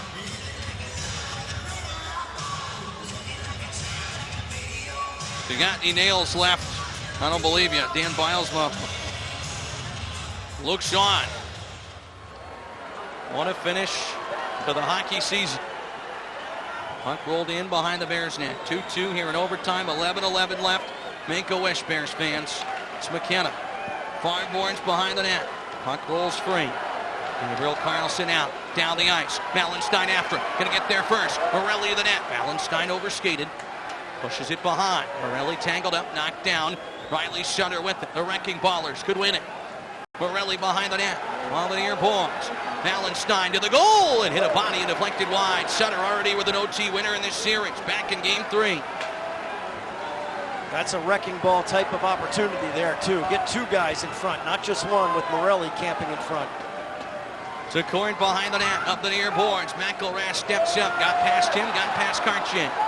Cleared back into the line by Hershey. Kartje to take far shot. Firebirds with it, McKenna. Jams it behind the net, up the boards, away from Kartje. Frank looks on, he waits for it. He gets it to Borgstrom. Up by Specchione, indirectly off the right wing. They say he didn't wait long enough. Offside is called. 10-11 on the clock. 2-2 and overtime of Game 7 with the Calder Cup out and polished, awaiting a winner. If you want to watch a defensive clinic, watch Aaron Ness out there. That last shift, he comes all the way over to the right side of the ice to help on an assist when the puck got past McElrath, who tried to keep it in, and then retreat it and got all the way back over to the left side to thwart a drive down the right side. Such leadership on the ice and all from Aaron Ness. Bears want to write a new chapter in their storied history. The Firebirds now 2.5 hours away from Hollywood here, looking for that Hollywood ending to their inaugural season. Face off back at center. The Bears were offside, didn't realize it. You can see the snow starting to build up just along around the edges as they skate around there. When you see the puck go right across the boards, you're going to see a stick when it takes the puck with it. It's going to take some snow with it. Got 7-3 Coachella Valley in overtime, aided by that power play. Really, again, going back to what they did early, putting everything towards Shepard. Honestly, I think the Bears have had some real good chances on DeCord here, even if the shots do not favor them. Dumped in by the Firebirds. They might have had a 3-on-2 there. I don't think they saw an opening. Good defense by the Bears. Johansson take it back up the left wing. It rolls out to center. Away from Kartje. Lapierre with it. Can the rookie do it? Lapierre down the left wing. Shoots. DeCord the save. The rebound in front. Backhand. DeCord got a piece of it. Robbing Protas. What a save by Joey DeCord. Cleared down the ice. There was space. There was net. Alexi Protas almost ended it. Pilon to McMichael. This line again. Right side Snively. He shoots it. Pinballs around wide. McMichael tied up around the far boards. Hungry on it. Took it away. Good work, Pilon. They re-engage over the blue line. This line on the cusp of it, but can they do it? Cleared past Gabriel Carlson all the way down. Icing on the Firebirds. They cannot change. The Bears can if they desire. They'll put new defenders out, but leave this line. Unfortunately, though, for Hershey, will they leave it here or not? The 10-minute ice scrape here. It's icing, though. It's icing. The Firebirds should get a change, but I don't think that matters. Unfortunately, I think it's the first whistle after 10 minutes regardless, and that's a shame. We're going to keep it here. We're not going anywhere. Sounds good to me. You can see him coming out, the crew, after 10 minutes. Look at all the ice, the snow they're picking up off the ice to try and speed things up for the players. We've seen some real quality opportunities for the Bears. Firebirds, beating them on the scoreboard with the shots on goal. It doesn't matter. It does not matter. 41-33 so far, shots on goal for Coachella Valley. If our own Andrew Callista can hear us down there. He's standing ice side. Looking about as nervous as everybody here. Working the kinks out of his neck. He's ready, and so are the Bears fans to explode. If you're just joining us, Riker Evans scored at 4:41 of the first. Max McCormick at 24 seconds of the second. Then the Bears came back. McMichael at 13:52 of the second on the power play. LaPierre, 17:09 of the second. No scoring in the third. No scoring in overtime. Shot 7-6 now. 41-34 in the game, and an offensive zone draw for the Bears' best line. Maybe get it back today and pop one in off the faceoff. Who would have thought, right? Be honest with yourself. Did you think you'd be watching it after 1 a.m.? Overtime, 2-2. After the results here in Coachella Valley, here we are. Pilon off the draw. McMichael shuffles it down behind the net. Firebirds able to rest after that furious attack from Hershey. Data center. Pilon with it. He'll dump it in. Along the boards to Court out to play it behind the net. Sends it to the far wing, back behind the goal. Schultz to handle it. Skates around Pilon, and Jimmy Schultz to center ice. Stretches it far wing. Referee started to say it was icing, then said it was tipped, so we play on. Far wing, back to the point Evans. Firebirds have it. Left point Evans, he'll shoot now. Shepard's got it in his glove. Good work McMichael on McCormick in front. That's an easy save for Shepard. Keep the lanes clear. Hunter Shepard, great vision. You don't want it obstructed. He's been spectacular tonight. After a subpar performance in Game 6, but that's Shepard. That's Hunter. He's always bouncing back. Sutter and Podorowski in the circle. Draws are critical. Everyone jumps a bit early. They'll back them off. 8:20 left in overtime of Game 7. Sutter wins it to Gabriel Carlson behind the net. Up the boards, Malenstein, a stick on it, but for the wrong side of center. Icing on the Bears. We'll do it again in the defensive zone. Third overtime of the series. Riley Sutter out there now, won Game 3. Coachella Valley had hit the post in overtime. Sutter gave the Bears life. Game 5, Garrett Pilon put Hershey ahead 3-2 in the series. 1-0 overtime winner. Podorowski against Sutter on the far side. 50-50 puck battle. Sutter down to knee off the draw. Shepard the save. It came loose. It came to the stick of Froden. Shepard again. Hit him right in the chest. And when we talk about good vision for a goalie, it's not just about the initial shot that's coming in. It's how quickly can you find the puck after it hits the ice. Understanding where it hits you, the angle it came in from, all those things. It's like a good rebounder in basketball. You watch the ball. How's it coming off the rim? The goalie feels it, he knows it, and his eyes go right to it so he can cover up. Draw to the left is Shepard. Need a draw win and a clear and get to work. Again, a tie-up. Possession Hershey. Sutter to center. On the right wing, Mason Morelli. Well, they're unsung heroes all season long. Hard to the forecheck. Big hit behind the net. Took down Evans. Roughing him up. Evans holding Morelli's stick. Morelli lost his stick. He'll head to the bench for a change. Firebirds bring it in. Hershey has it tracked up behind the net. McElrath over his shoulder. Up the near boards, Malenstein looking to clear it. 7:40 left in overtime. Kept in Coachella Valley. For a lane to the net, no one there. Hughes battling out of the pile, Sutter to take it. They need to dump and change. Mallenstein will. Frank, the only one fresh, he'll chase after it.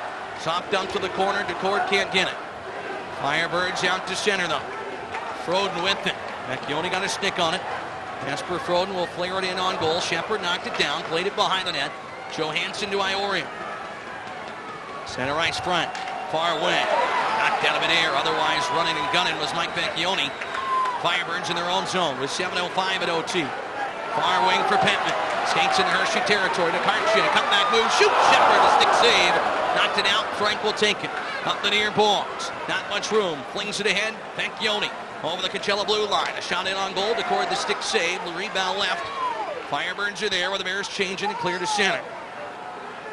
Iorio on the take back to Logan Day to center. Made by LaPierre. Sees a lane. He'll take it himself. Hendricks LaPierre back into that. DeCord covers it. Ahead of Annis, charging the goal. Bears going to draw in the offensive zone with 6:36 left in OT of Game 7.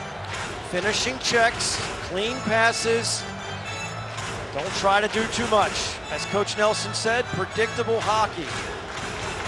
Don't create that mistake that the Firebirds can pounce on. Keep playing Hershey Bears hockey. So far, so good in the overtime when it comes to that.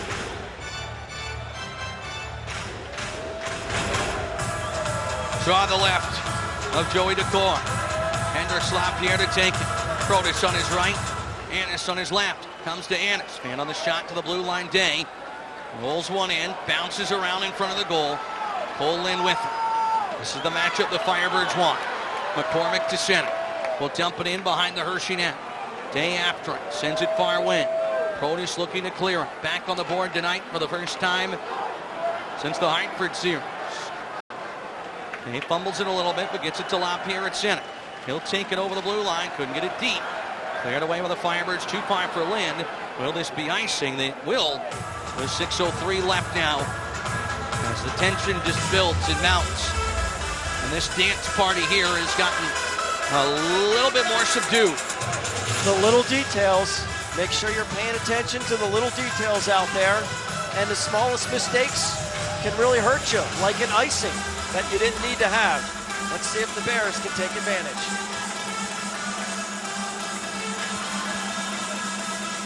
Trying to strike silver in the desert. Firebirds off the face-up. Up the far boards. Johansson will cut it off, but cleared back to center. Vinny Iorio with it. Won a game tonight here at Acrisure Arena, but it's the Bears that will ice the punt this time around and have a face-off in their own zone. 5:49 left in overtime, the first overtime. Just getting to that point to mention it. You're still with us at the Giant Center. Tell your boss you're going to need tomorrow off. Thanks for sticking around, right? Wow. You're not going to be able to sleep after watching this one anyway. McMichael will face a new center. Hughes instead of Podorowski on his offside. Favors McMichael.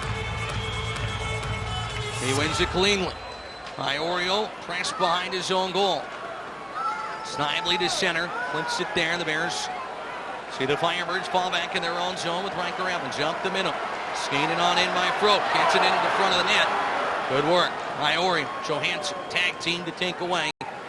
Pilon to center. Skates one hit. Still has it. Over the blue line laterally. Left side McMichael. Scooting in. Johansson open in front. The pass got blocked and deflected away as Lucas on the seas part and rolled right in. Behind the goal, Pilon can't find it. The Firebirds survive that attack and clear to center.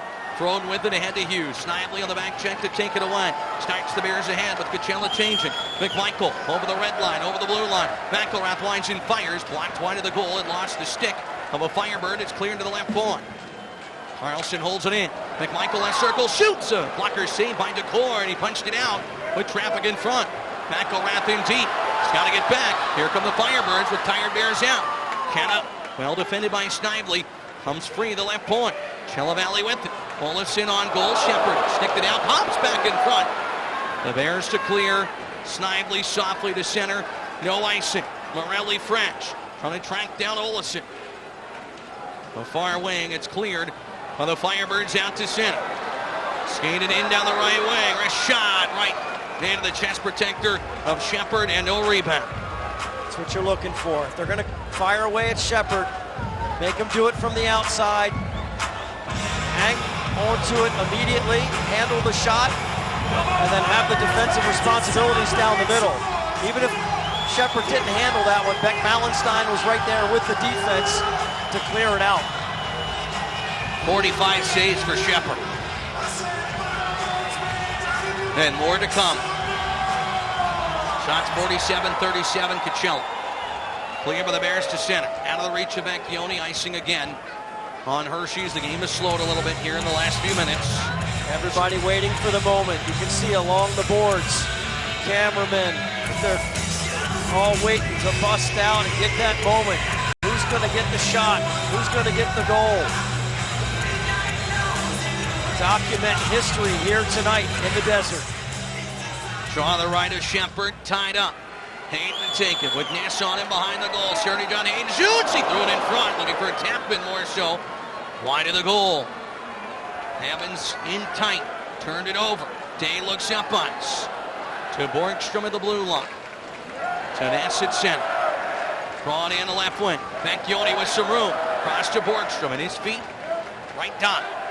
Pushes it behind the net. Gets around Evans. Uses his big frame. Hooked up a little bit. Borgstrom fins through him. Henrik Borgstrom centers Vecchione. Rolled down low. Bouncing around. Borgstrom after it. In front. They score! They score! Mike Vecchione! The Bears have done it! They are Calder Cup champions!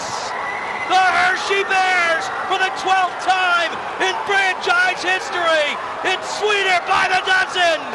They have done it. Mike Vecchione on a scramble in front, and the Hershey Bears rewrite the history books. The most historic team in American Hockey League history adds to their trophy case with Mike Vecchione in overtime. And they add a moment that Hershey Bears fans have never seen. An overtime winner in Game 7 of the Calder Cup Finals. Why not add a new chapter to this historic franchise? And it comes from one of the assistant captains, an all-star, Mike Vecchione. It's been 13 years, but they have secured their 12th Calder Cup. As Bears fans head downstairs to celebrate, the Hershey Bears Calder Cup champions. A moment. Todd Sadowski will head down for the celebration. We'll bring you all here. What a night tonight as the Bears celebrate. They were down 2-0. It hasn't sunk in yet. The Giant Center has just erupted, finding out the news that the Hershey Bears are Calder Cup champions. In the desert, destiny in the desert. Absolutely unbelievable as the Bears celebrate right now on the ice. Hunter Shepard surrounded by his teammates, hugs all around. Giant Center will take a look at the moment coming up. They are losing their minds right now, realizing that the Bears have won the Calder Cup. A bit of a delay back to Chocolate Town, but Mike Vecchione with the moment that will last a lifetime in Hershey Bears history.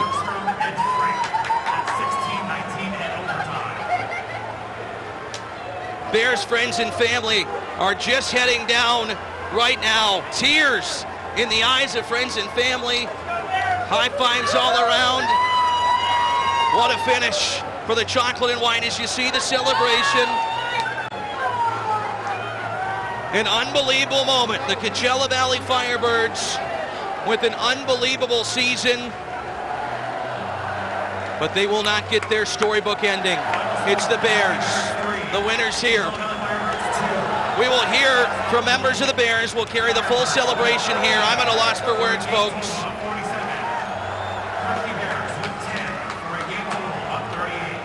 Sweeter by the dozen. The chase for number 12 is complete. 3 overtime winners in the series. Mike Vecchione, by his standards, had a little bit of a quiet playoffs, and who the heck cares? He scored one of the most important goals in franchise history to give the Bears a Calder Cup banner. I can't believe it. I can't believe that the Hershey Bears pulled this off. I can, because I love this hockey team as the handshakes start. At center ice right now.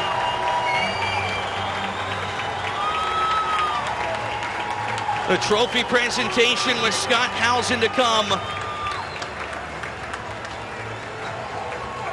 And we let the pictures tell the story. It's Todd Nelson hugs Mike Vecchione, the game-winning goal scorer.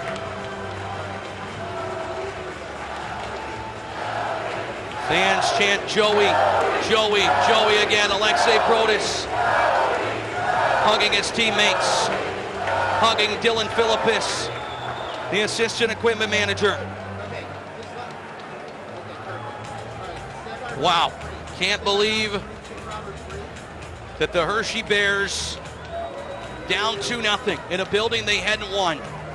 Pull it off as the handshakes now. Mike Vecchione embracing Chris Rieger, the backup goaltender. Aaron Ness, what a warrior, his first Calder Cup. So much excitement here tonight as the Hershey Bears with the win. And all the credit in the world to this organization, to this franchise. Brian Helmer, the Vice President of Hockey Operations, Chris Patrick in Operations. Todd Sadowski, he's downstairs. I think he's got Aaron Ness. All right, down here, Nesser. Oh, what can you say? I mean, if you watch this team, you had to believe down 2-0, and here you are celebrating a Calder Cup championship. Yeah, I mean, it's such a story of this group. Like, it's never been a team to give up on anything. We battle, we love each other. It's the tightest group I've ever been a part of, and I'm so happy for these guys, each and every one of them. It's so awesome. I don't even know what to say. It just doesn't feel real yet. We saw Nelly this morning. He had that cat and the canary look to him like he had something special. You guys were outscored 14-2 here. How'd you turn it around so quickly in just one game? Yeah, I mean, it's part of the series, right? There's ups and downs, and we found a way to win 3 at home thanks to our fans and everyone back home, and we snuck one out here tonight. I mean, they're a hell of a team, and that was a great battle. I mean, 7th game, what is it, first overtime, so I don't even know anymore, but it's just an incredible feeling. I love this group, and I love these guys. All right, go up, give out some more hugs. Awesome. We're going to grab somebody else. Congratulations. Hi, Sam. Hold them in a little longer. I'll be home soon. Love you. Unbelievable, guys.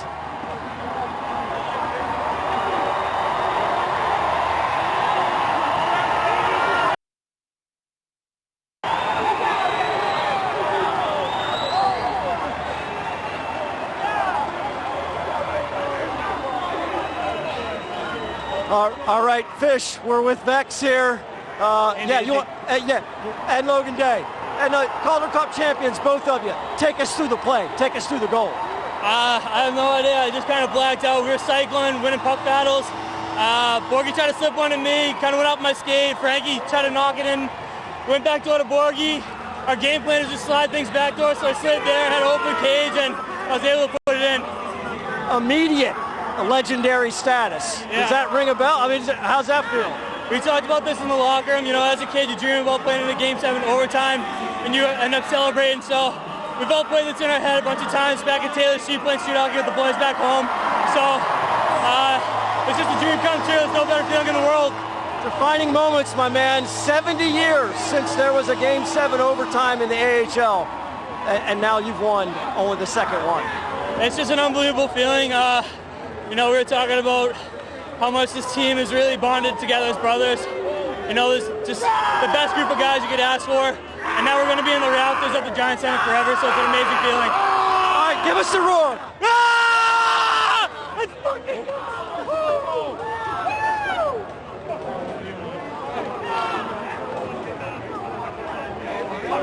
All I ask, if I have one chance to do one inning.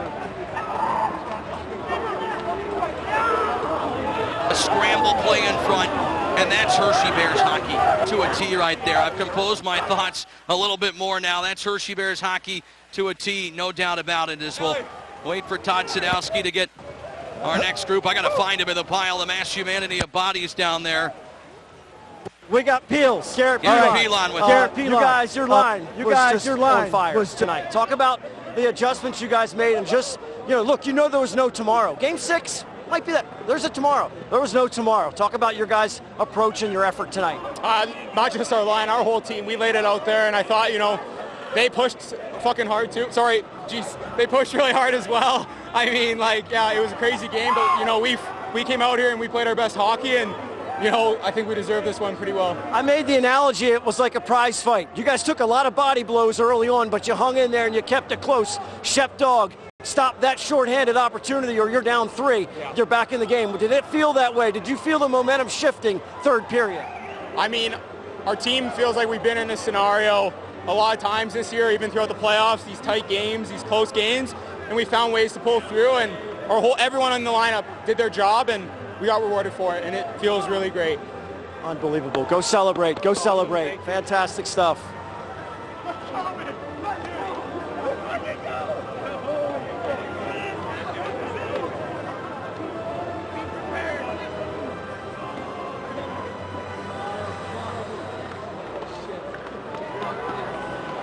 Come here, Peels. 16-19 from Henrik Borgstrom and Ethan Frank. Trophy celebration moments away. Hugs all around for the chocolate and white. The MVP will be announced shortly. Hunter Shepard certainly deserves consideration. Todd's downstairs. He's got the captain who's going to lift the cup again in a moment. You're about to get handed the Calder Cup with this group. You've done this before, but this group feels a little special, man. It's unbelievable. I mean, I've been fortunate enough to win one. I was traded there at the deadline, so I got to know those guys real quick, and that was special. But to do it with this group, be here for 2 years, most of them, it's a surreal feeling. I can't even put it into words. What happened in the second period? You score goal 1, you score goal 2, and then you guys just took over. Third period, you really felt like you were doing your game. It became Hershey Bears hockey in that third period the rest of the way. Yeah, I mean, we knew we were capable of it. We obviously hadn't shown much of it in this building yet. But getting that first one, getting some confidence, and then just playing Hershey Bears hockey, like you said, we've been doing it all year, coming from behind 2 goals. That didn't mean anything to us, so I'm just so proud of this group. There's a lot of guys on the ice that did some great work. The coaching staff did as well. You've worked with Nelly before. He had that cat and the canary look. You're the conduit to these guys. Talk about real quick what Nelly means to this team and the adjustments you made. Well, he's the glue. He had such a calming presence all season, all playoffs. It's I'd go to war with that guy any day of the week. He's my favorite coach by far, and I can't wait to celebrate with him. Go celebrate with the family. They're out on the ice too. We'll talk to you in a minute. We'll see that Calder Cup presentation coming up shortly, Fish.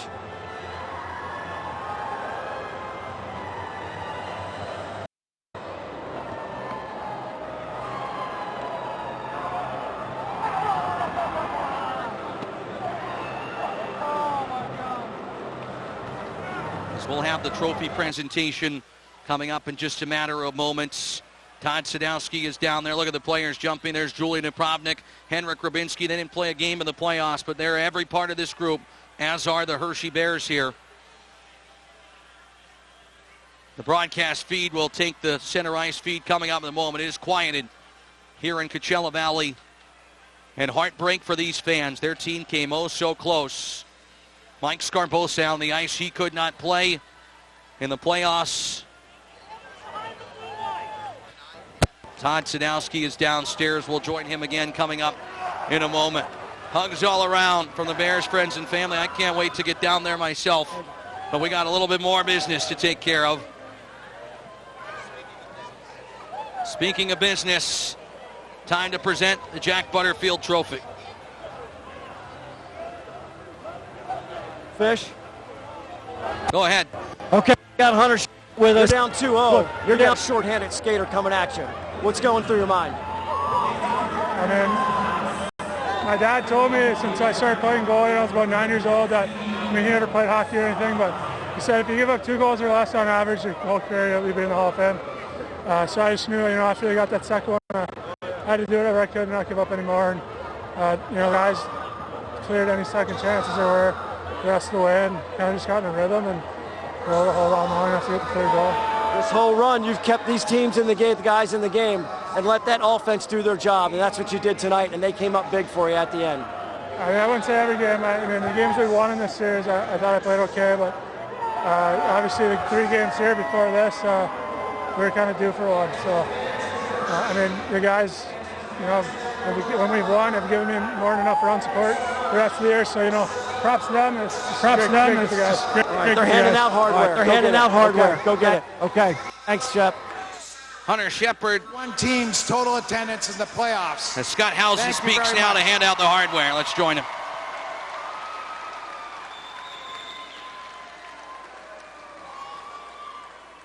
Now I would like to introduce Haley Moore, our Vice President of Hockey Operations with the AHL, and she's going to present the Jack Butterfield Trophy that goes to the most valuable player of the Calder Cup playoffs.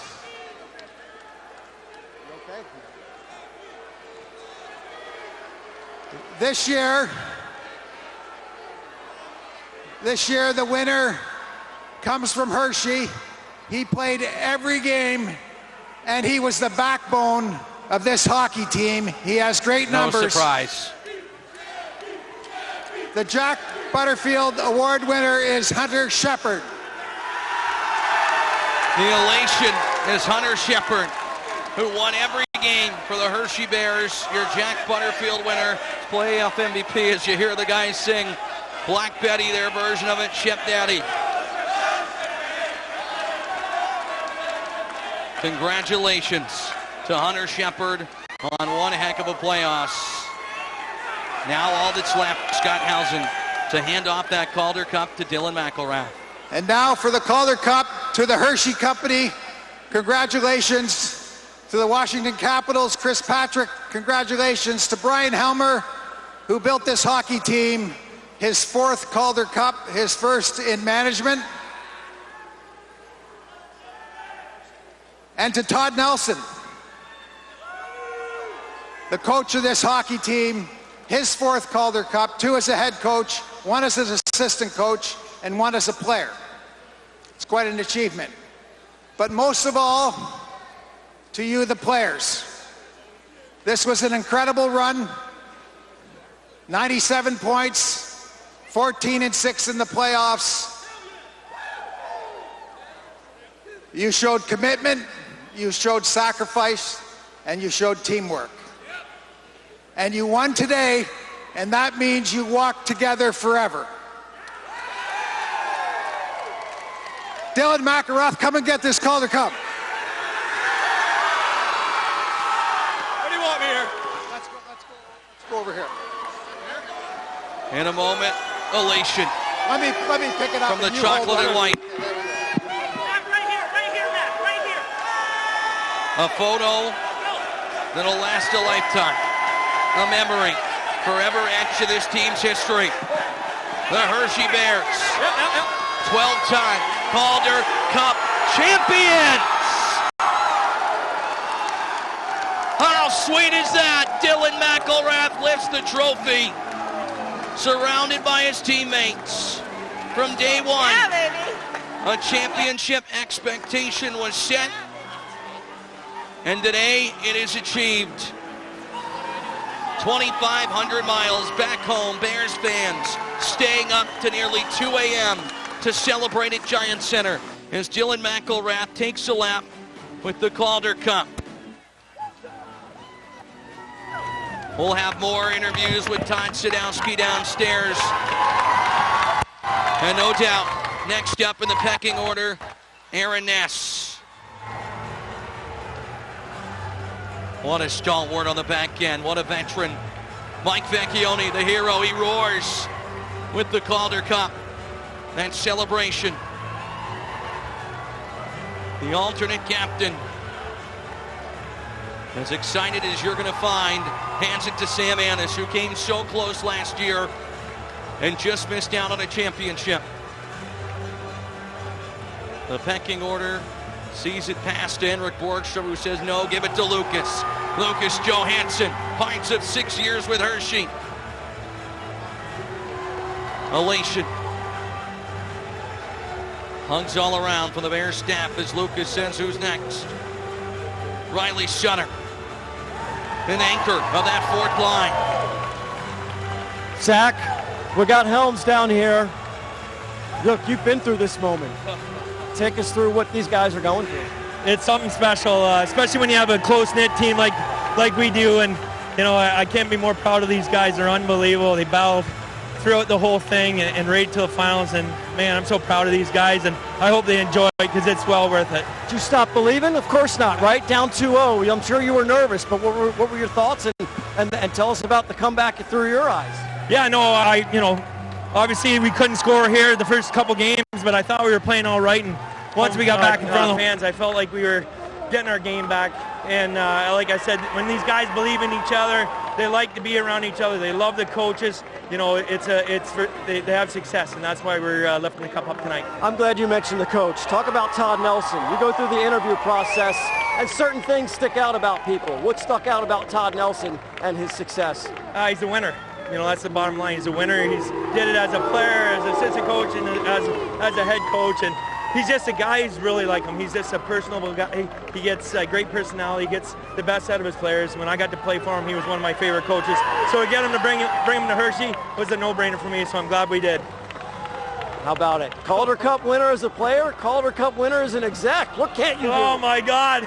It's just fun. I'm just enjoying it. I was so nervous throughout the whole thing, but I had a feeling that we were going to get it done, and we did. So it's great, Todd. I appreciate you guys being here, too. Absolutely. Our pleasure. Are you kidding me? Well done. Ryan Helmer. We're going to catch some more of these guys coming up, guys. Massey celebrating. Mason Morelli. What a warrior. That fourth line, first line, he can play anywhere.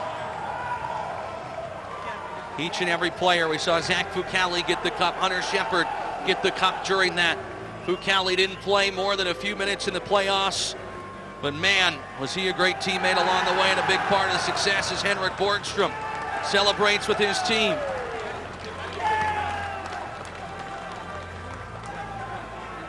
The pictures tell the story. A cup lift for Connor McMichael, who had a goal in this game.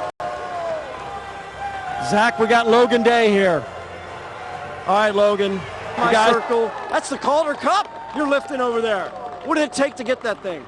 I mean, this is just a hell of a group. You could tell right from training camp, there was just an aura around the room. Everybody was gelling. And, we worked hard all year. And, that's a hell of a team we just beat there. But we worked all year, and we got the job done. There's a lot of people stunned at this effort tonight, only based on the results in games 1, 2, and 6. Why was game 7 different?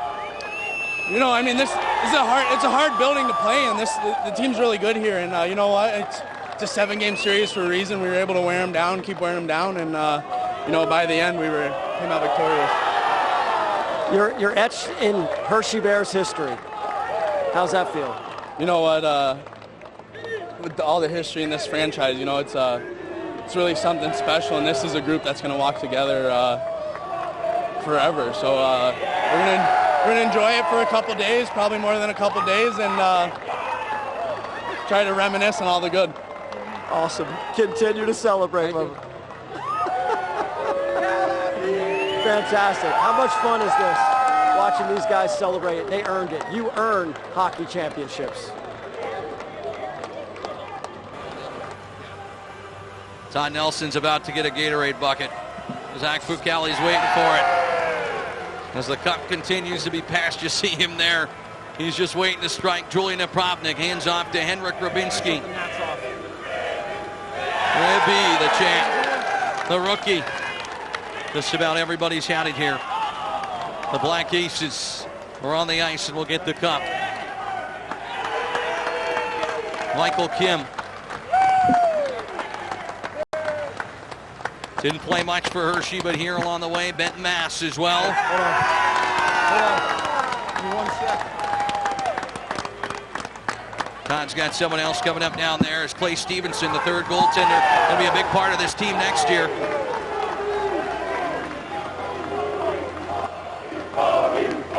Bogdan Trinev, another guy that's going to be a big part of the team next year. Lifting the Calder Cup. Everybody roaring for each and every player. What a ride. Where's Todd Nelson? There he is.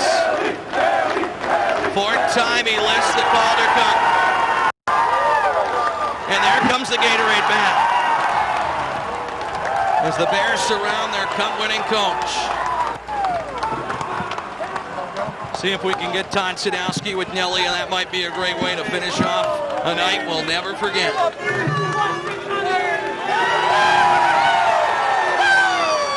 Nick Bootland, assistant coach, lifting the Calder Cup.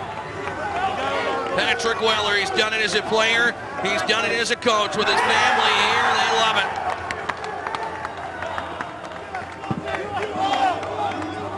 Over here.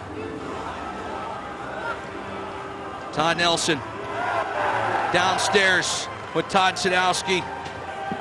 Andrew Callista is going to take this one. Andrew, go ahead with Nelly. Zach, I'm with a wet coat. How does it feel? How does it feel? Feels great. It never gets old. It's always fun to win, but to do it with this group, it's really special. I'm just going to take it all in and watch these guys enjoy each other. They're such a tight group all year, and I firmly believe that's what got us over the hump tonight. You're down 0-2 in the series. People wrote you off. In this building, they announced, fans, we'll see you next year. You come back, you're down 2-0 in this game. Why? How does it happen?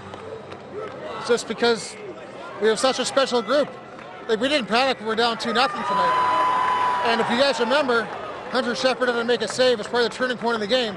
On a breakaway, it would have made it 3-0. The game probably would have been over. So Shep hung in there for us, and we kept on getting stronger as the game went on. Look at this group. They just enjoy each other. You didn't panic after the Game 6 loss. In fact, you loosened up, cook out with the team, the families, bonding. How did that help make tonight possible? It was awesome yesterday because we all got together and just made me realize hockey's just a game. Even though we're going to Game 7, what it's about family. Seeing all the players' wives, girlfriends, mom and dads, brothers, sisters, just to hang out with them and get to know them. Really good people. Now I know why this team's so special, because there's so many good people in that dressing room because of how their parents raised them. And I'm ecstatic. It's a great feeling, and these young men are going to act like little boys tonight. 40 years from now, Coach, what's the one thing you're going to remember about this series? Well, how difficult it was. It's my first Game 7 in the finals. And to come out on top on the road in a tough building like this against a very good hockey team, that's what I'll remember. But I'll definitely remember this group. These guys will be brothers for life. Thanks, Coach. Congratulations on being a champion again. Thank you. Fish, a lot of people around Hershey. As we wrap it up tonight, the Hershey Bears are Calder Cup champions for the 12th time in franchise history. For Andrew Callista, for Todd Sadowski, for producer Ed Albert, for our entire crew that deserves so many thank yous. Basket in, Bears fans. Sweeter by the dozen. From Acrisure Arena, the Hershey Bears have done it. They're Calder Cup champions. Good night.